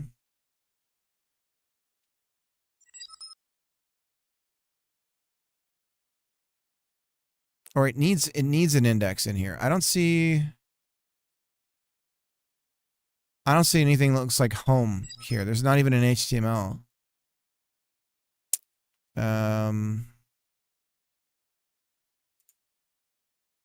Web export. Here we go.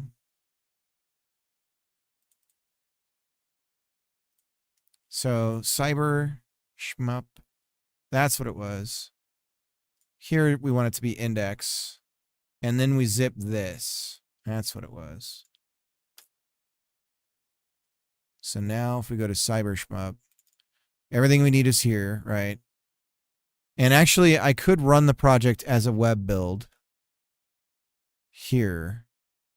Remote deploy, start HTTP server, and then run in browser. And I should be able to just preview what it would be like if it was a browser game.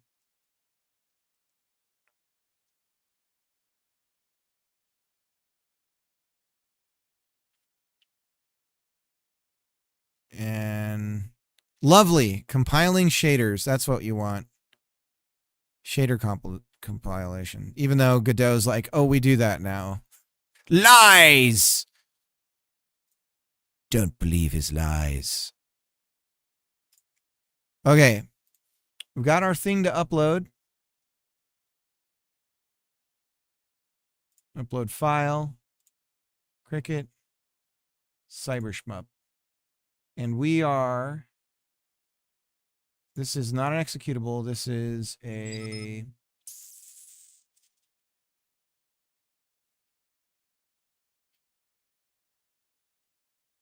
kind of project is HTML. This file will be played in the browser.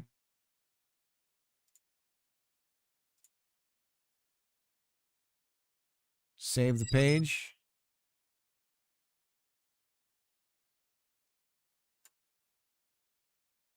Error. The following features are required to run Godot products on the web are missing. Cross-origin isolation and shared array buffer. So shared array buffer is what's gone. Shared array buffer. Export. So we need to get rid of that, and we want to do shared array buffer. Where is that?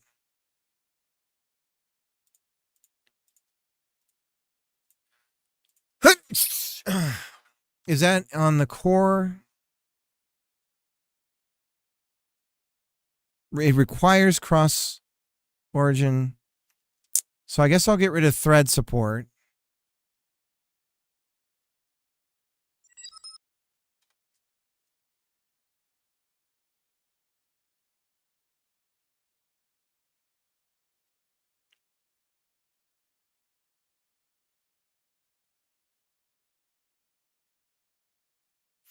Oh yeah, if you don't do something, you can't use it as full screen support. Okay. Cross origin isolation. And shared array buffer. Progressive web app. Project. Shared array buffer. Godot. Enable shared array buffer.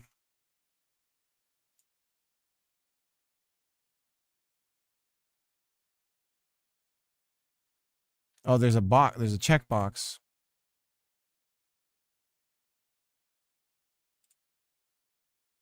In itch.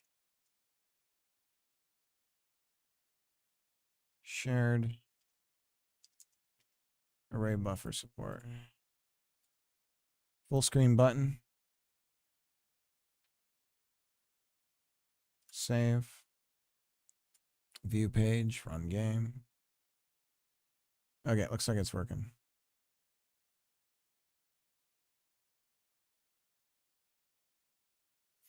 Load is massive, dude, and I apologize for that. I'm gonna have to fix that.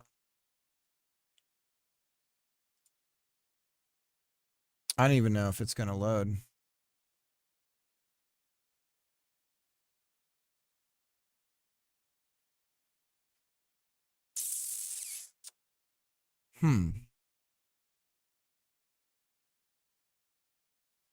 Here's where we are.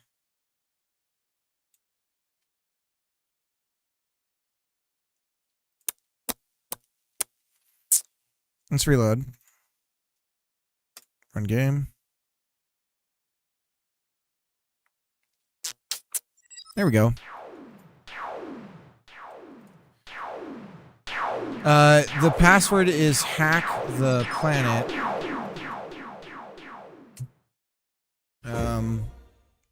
Try out the controls. I'm more curious about, does it feel too like loose? Is it too much? Like, is it too fast for the ship movement stuff?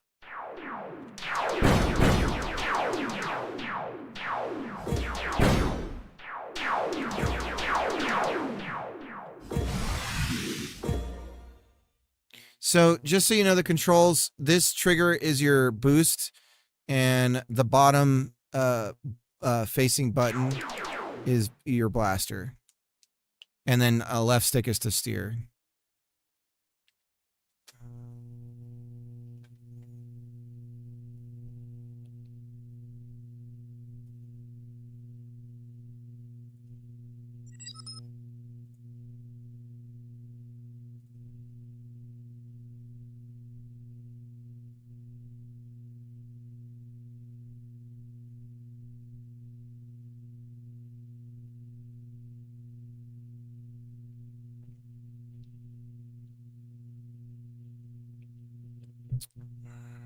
I'll try it on the browser too.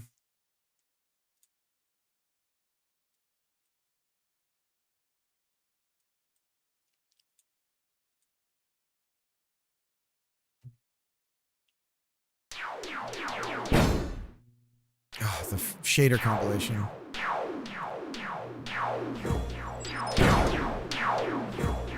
Yeah, dude, that's bad. I wonder if it happens again when you reload. Let me try reloading.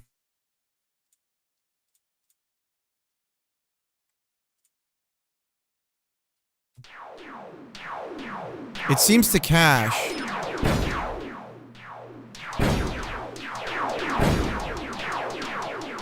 The in-stage boss of game dev, Firefox and Max OS. Slater, let me know.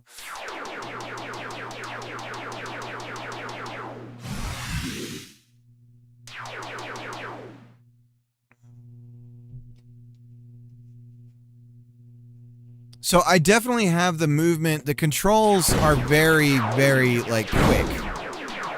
But I feel like I can be more accurate that way. But I just don't know.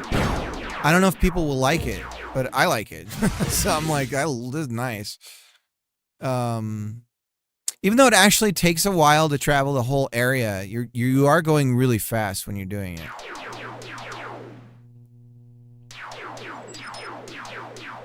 Feels pretty good. Maybe a little sense of it's very weird when the rails go upward. Yeah, and when I do that stuff, it's going to be intentionally like vertigo stuff. Like it's not going to happen all the time. But it's definitely like a weird sensation, and it's not perfect either. Like I need to get the curves right and everything. Where's my Metroidvania? Donald says, the controls felt backwards on the upward part. Yeah, that's typical of these games. So maybe I should have an invert controls. So I think what I need to do is have a start screen where it's just the ship and you can just fly it around and you can choose whether or not you're going to invert controls or not. And go from there. Felt good. Maybe a little sensitive. Okay. The controls felt backwards on the upwards part. Yeah, I think that's almost like an inner ear thing. So you're okay with the inverted controls? Doesn't work on Firefox, Mac OS. Godot thing loads, finishes, then it just stays on screen. Try reloading, Slater. That's what happened to me too. Why does Doddle have mod and not me? Doddle was the first person I ever modded. I guess I can mod you, Slater. This is also really weird here, Jacob. When you go to the corner here and you aim off to the side, and then you want to come off of that, it's like kind of sticky. So I got to come up with a solution for that.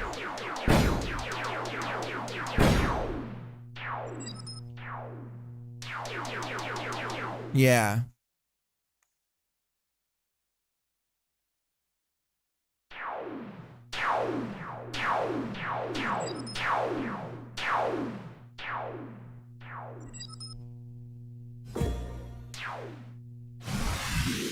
And Slater is actually a good mod. Okay, I'll mod Slater. I mean, it can't hurt to have...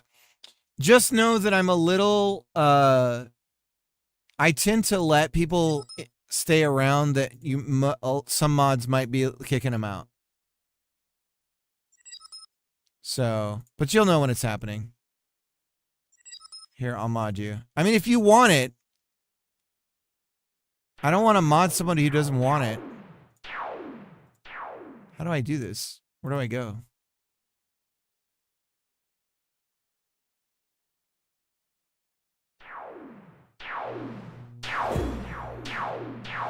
Slater.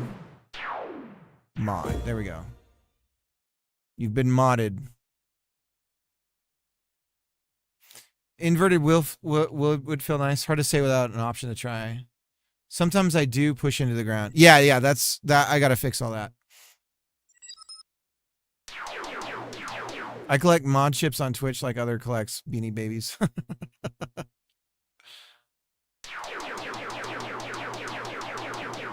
Okay. Unless it's obvious spam. Yeah, like some people come in and they're kind of jerks to me. Here's the deal. It's like the main thing is if they're coming after people in my chat, that's when it's like, okay, that's when the feelers go up, right? If they're coming after me, I actually try my hardest not to, unless they start getting really like bigoted or whatever. Then I say, okay, it's time to go. But if they come after me, I try to let it happen and just sort of like, if someone wants to hate watch me, because eventually what happens is the chat sort of like deafens them, and it's like, if you want to hate watch me, that's I don't care. I'd much rather waste your time with you hate watching me than, so. But yeah, this is for the jam. This is for Little Doctor's jam. It's a work in progress. But yeah, this is for Little Doctor's jam, Dawdle. Some stuff you have to stop or Twitch gods get mad. Oh, really? Yeah, like if they're racist or whatever, then that's, that's you're out. Not bad at all. I'd like to try inverted though. Okay. I'll try to get that in your hands before the jam starts, just so you can. Although I suppose if it's just an available option.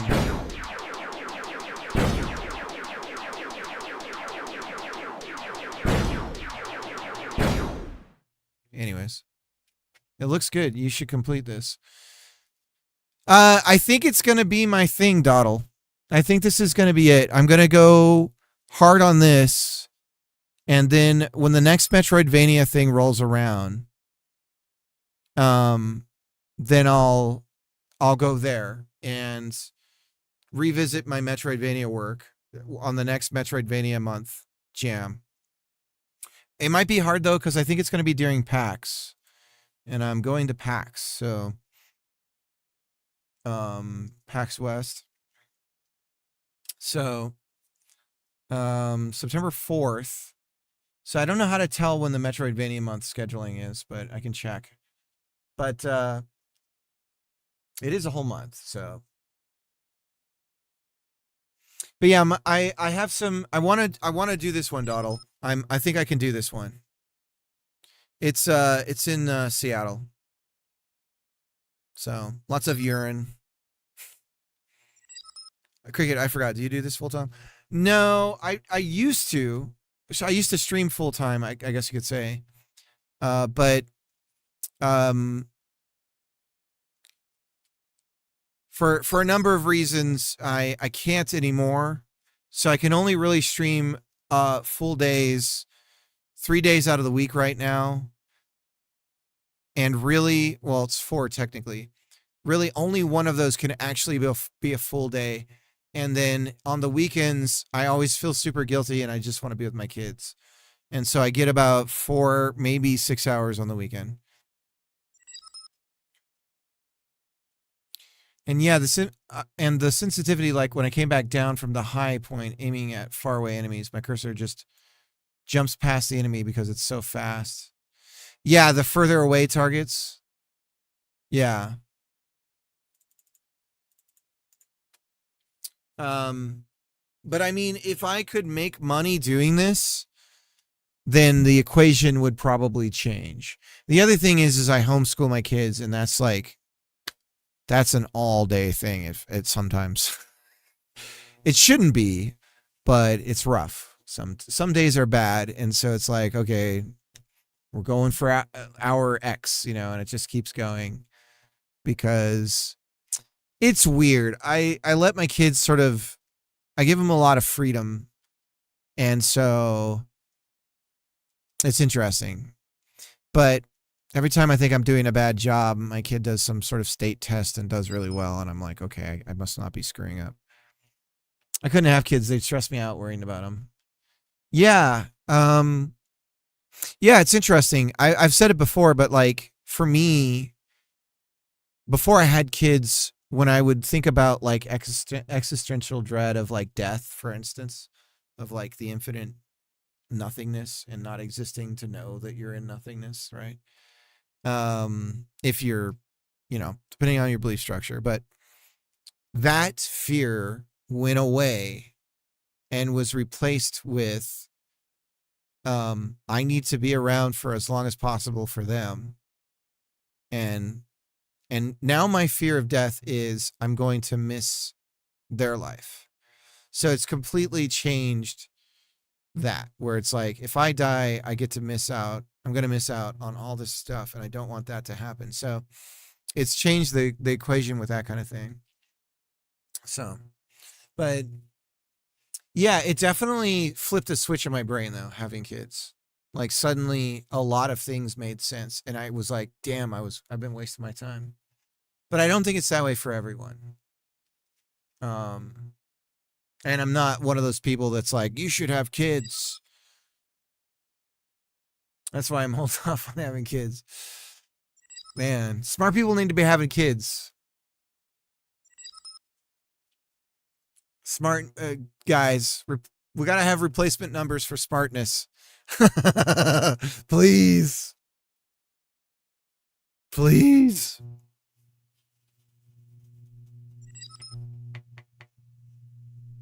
Oops.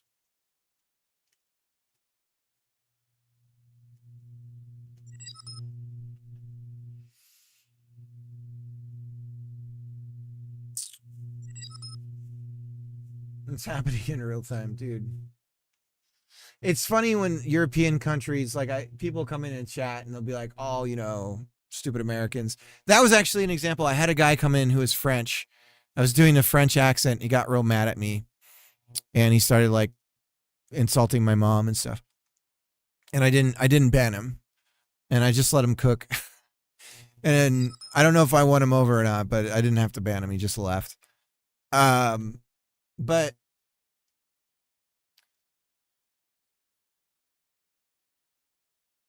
yeah, it's funny because the American political dialogue is it's not us. It's some broader change, and we were just ahead of the curve, and it's catching up to other countries now, whatever the hell this crap is. And it's interesting to watch other countries fall under the same trap. And it's just like, sorry guys, whatever this is happening. It's going to be happening everywhere. It's really interesting.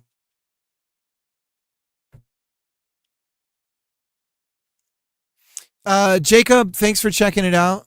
I appreciate it. Slater, if you did manage to get it going on, did you manage to get it going on Firefox on Linux? I'll try my daughter's laptop. She's got a Mac MacBook Neo.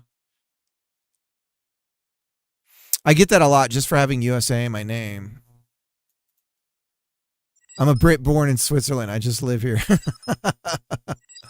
I did not manage.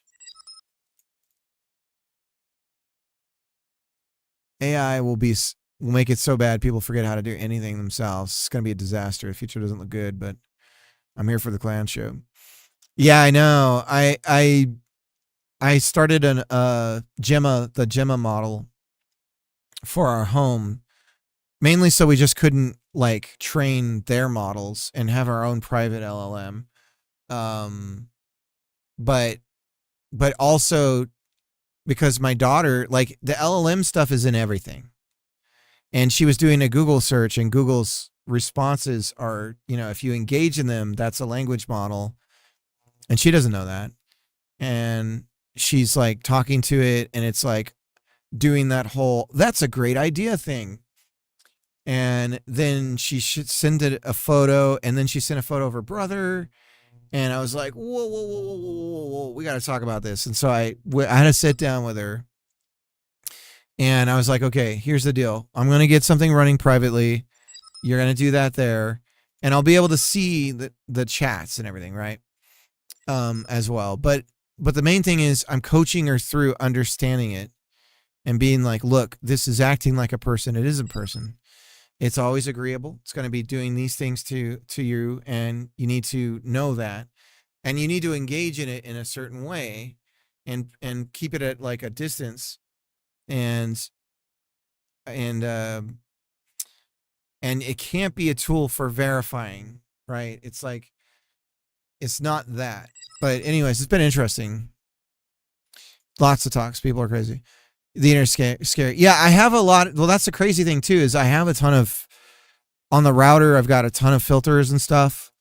And like all the search engines are forced to safe search and a bunch of things like that going on.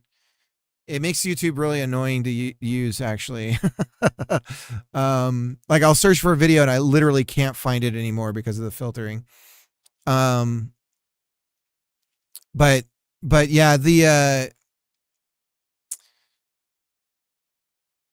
it was just interesting to watch that side of it, where because of this nature of it acting like a person and something you can talk to, and there's a back and forth. It was interesting to watch how quickly somebody would up information to it. She'd understand. Yeah, no, she totally does. And I think it got me freaked out because I was thinking about it and I'm like, wait a minute. Not a lot of parents are even prepping their kids on this. And there's no way in hell public schooling is doing that either. Whatever.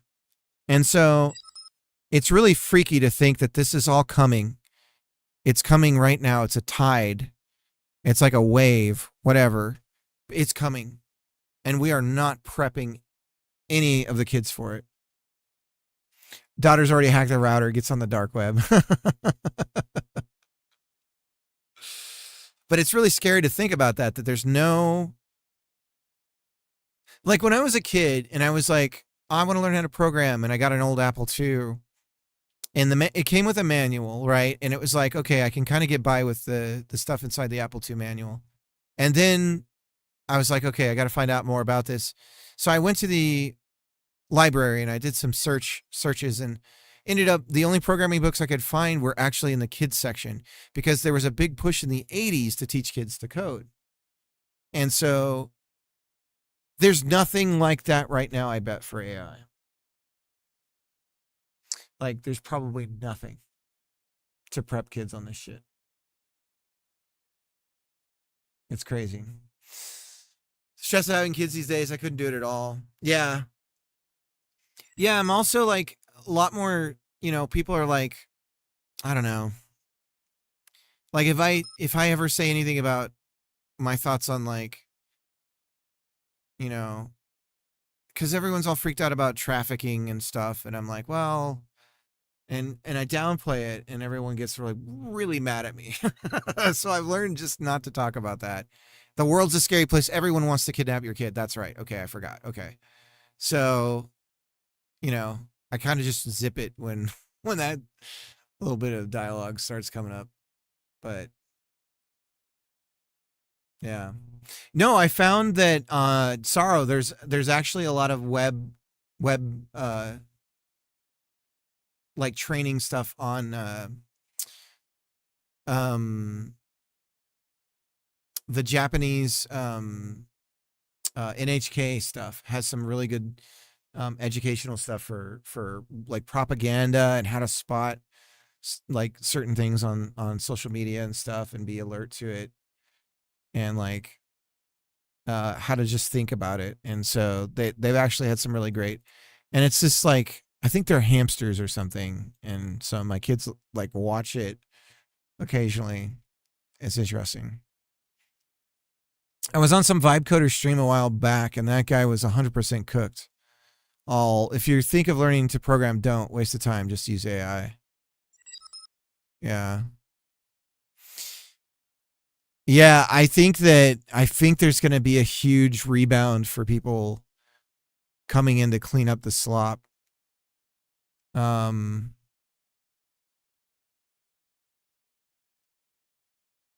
mean, you can't, I don't know.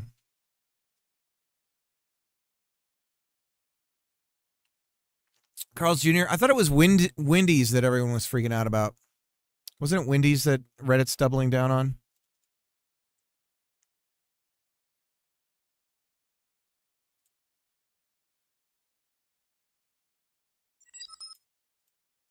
Oh, from Idiocracy?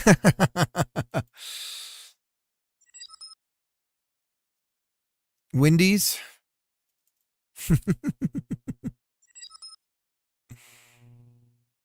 Brought to you by Carl's Jr. Yeah. Welcome to Costco. I love you.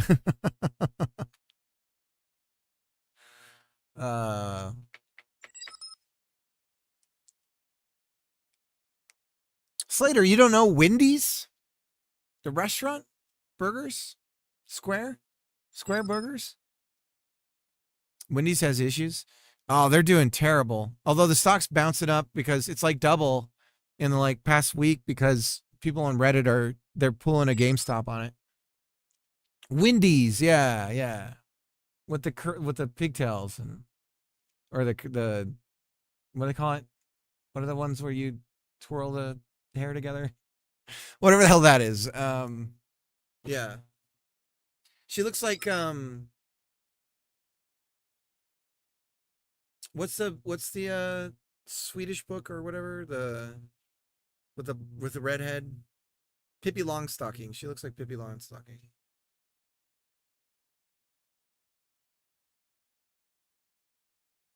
Now they sloppy. Yeah, dude, all the burger places, any fast food place is just like, holy cow, I'm paying this much for crap. Like it's a lot of it's just terrible now. It's wild. We're getting a In-N-Out. I'm not a fan of In-N-Out. Like to me, it's Five Guys is over In-N-Out. Some people love In-N-Out, but I just like their fries, for being like literally fresh made fries, they're just they're blanched. And it's just like, no, you don't have enough time. You don't spend enough time frying these fries. They're blanched and it's like, they're soggy and because they have to cut them so thin so they can fry them fast enough. And I don't find their burgers that like a burger. I don't know. Fast food makes me sick. I can't eat it anymore. Len and I went to In-N-Out when she was in town. It was okay. Yeah, it's not like, I don't know. It's all right. I mean, and even their shakes are okay. It's weird. Well, yeah, because it's cheap and it'll be the place that we are allowed to go, and so I'm pushing for it.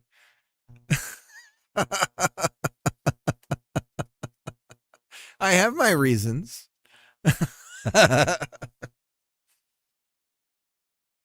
Yeah, I guess we'll see.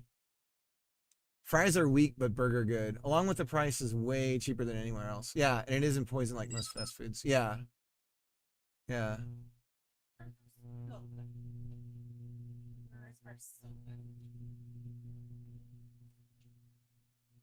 Yeah. My wife likes the burgers. Yeah, Five Guys is like $50. Agreed. Neutral to price, right? I would take Five Guys over. Five Guys fries are great. Yeah. So you would do In-N-Out with Five Guys fries? Like if you could? No, I wouldn't bother with that. I think I would. Even though they're literally like I could meet you there with fries. Well, then there's the Habit. Remember when we Oh, the Habit. Remember on my birthday Jacob. that one year we went to the Habit for Yeah. burger and Five Guys for fries. I think. Yeah. Have you ever had the Habit, Jacob? That's like a California coast thing, I think. I don't think it's got a lot of.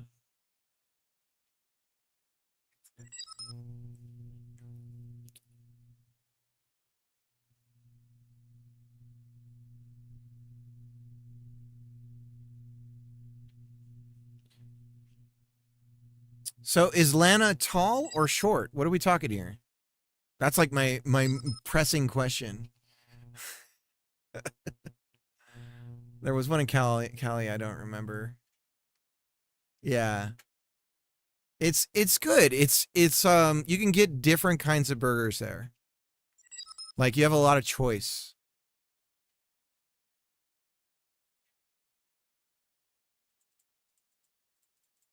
I don't know. That's what I would want to know, Slater. the height question. Because it's always hard to tell when people's streaming, like how tall are they? 5'8"? Okay.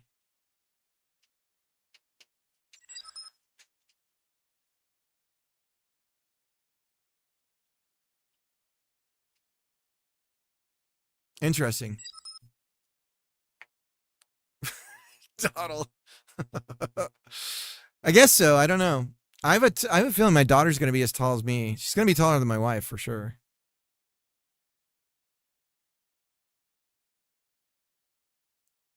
I'm 5'10", so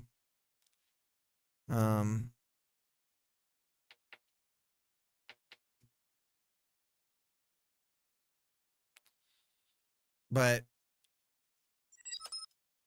how tall is her wife? She's like 5'2". How tall are you, sweetie? She's 5'1". Cricket is a 6 on the dating sites. I just lie. Yeah, I'm 6. My girlfriend is 1 foot shorter than me. She's 5'4". No, my wife's she's on the smaller end of the spectrum. My wife and I are both about 5'10". She might be taller than me by a little. Yeah, that's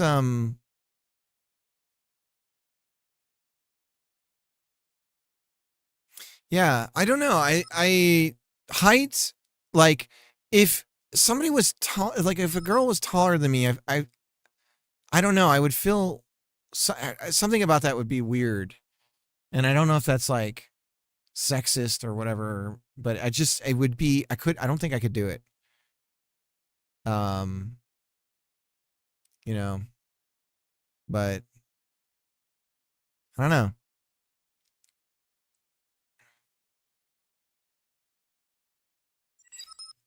Tall women are great. I'll be a short king. Oh, God. I mean, we all got to experience that when we were in middle school, when all the girls were like a foot taller than us for a brief period of time, when they go through that like growth spurt before guys do, and they suddenly get like way taller than all the boys.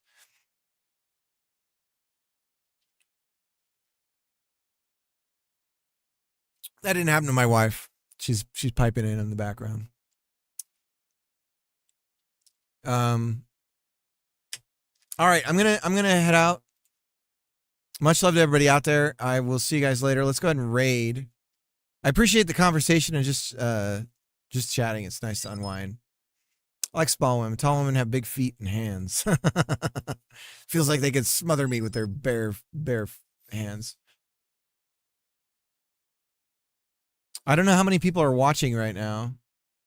I usually use that as my metric for rating. Let me bring up the dashboard, and we'll see.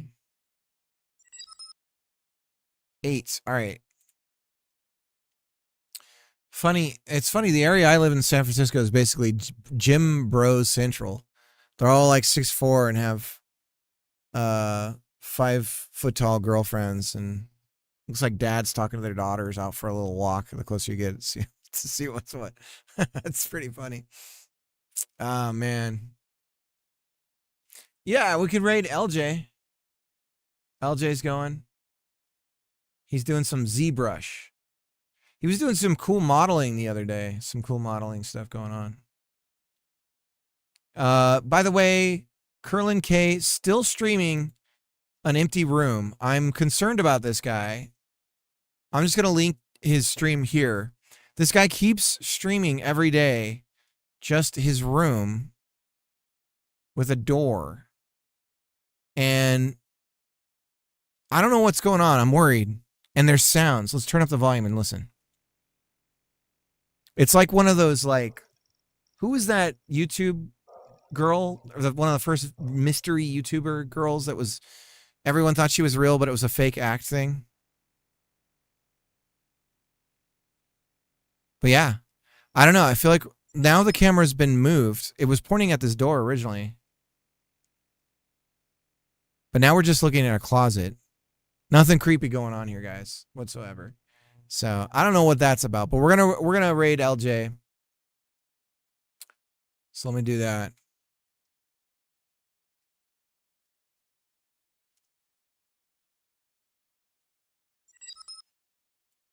Yeah, thanks for testing, Jacob and Slater. I appreciate it.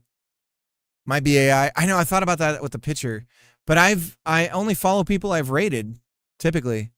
So I rated this guy at some point. I just don't remember. Thanks for stream. No problem. And yet, Donald, thanks for the encouragement. It's good to get some feedback like that. I'm noticing with like when I look at my post stream like view counts and stuff, it seems to be higher than normal, which I think is a sign that I'm onto something that people might find interesting. So, but yeah, thanks everyone for hanging out. Much love to you, and be sure and give a loved one a call. If there's somebody that you're like dragging your feet on talking to that you want to, you should do that. Okay. Anyways, I will see you guys later. Probably tomorrow night, and then Friday I'll be able to get a stream in. Wixer, how's it going, man? So, all right, see you guys. Bye-bye.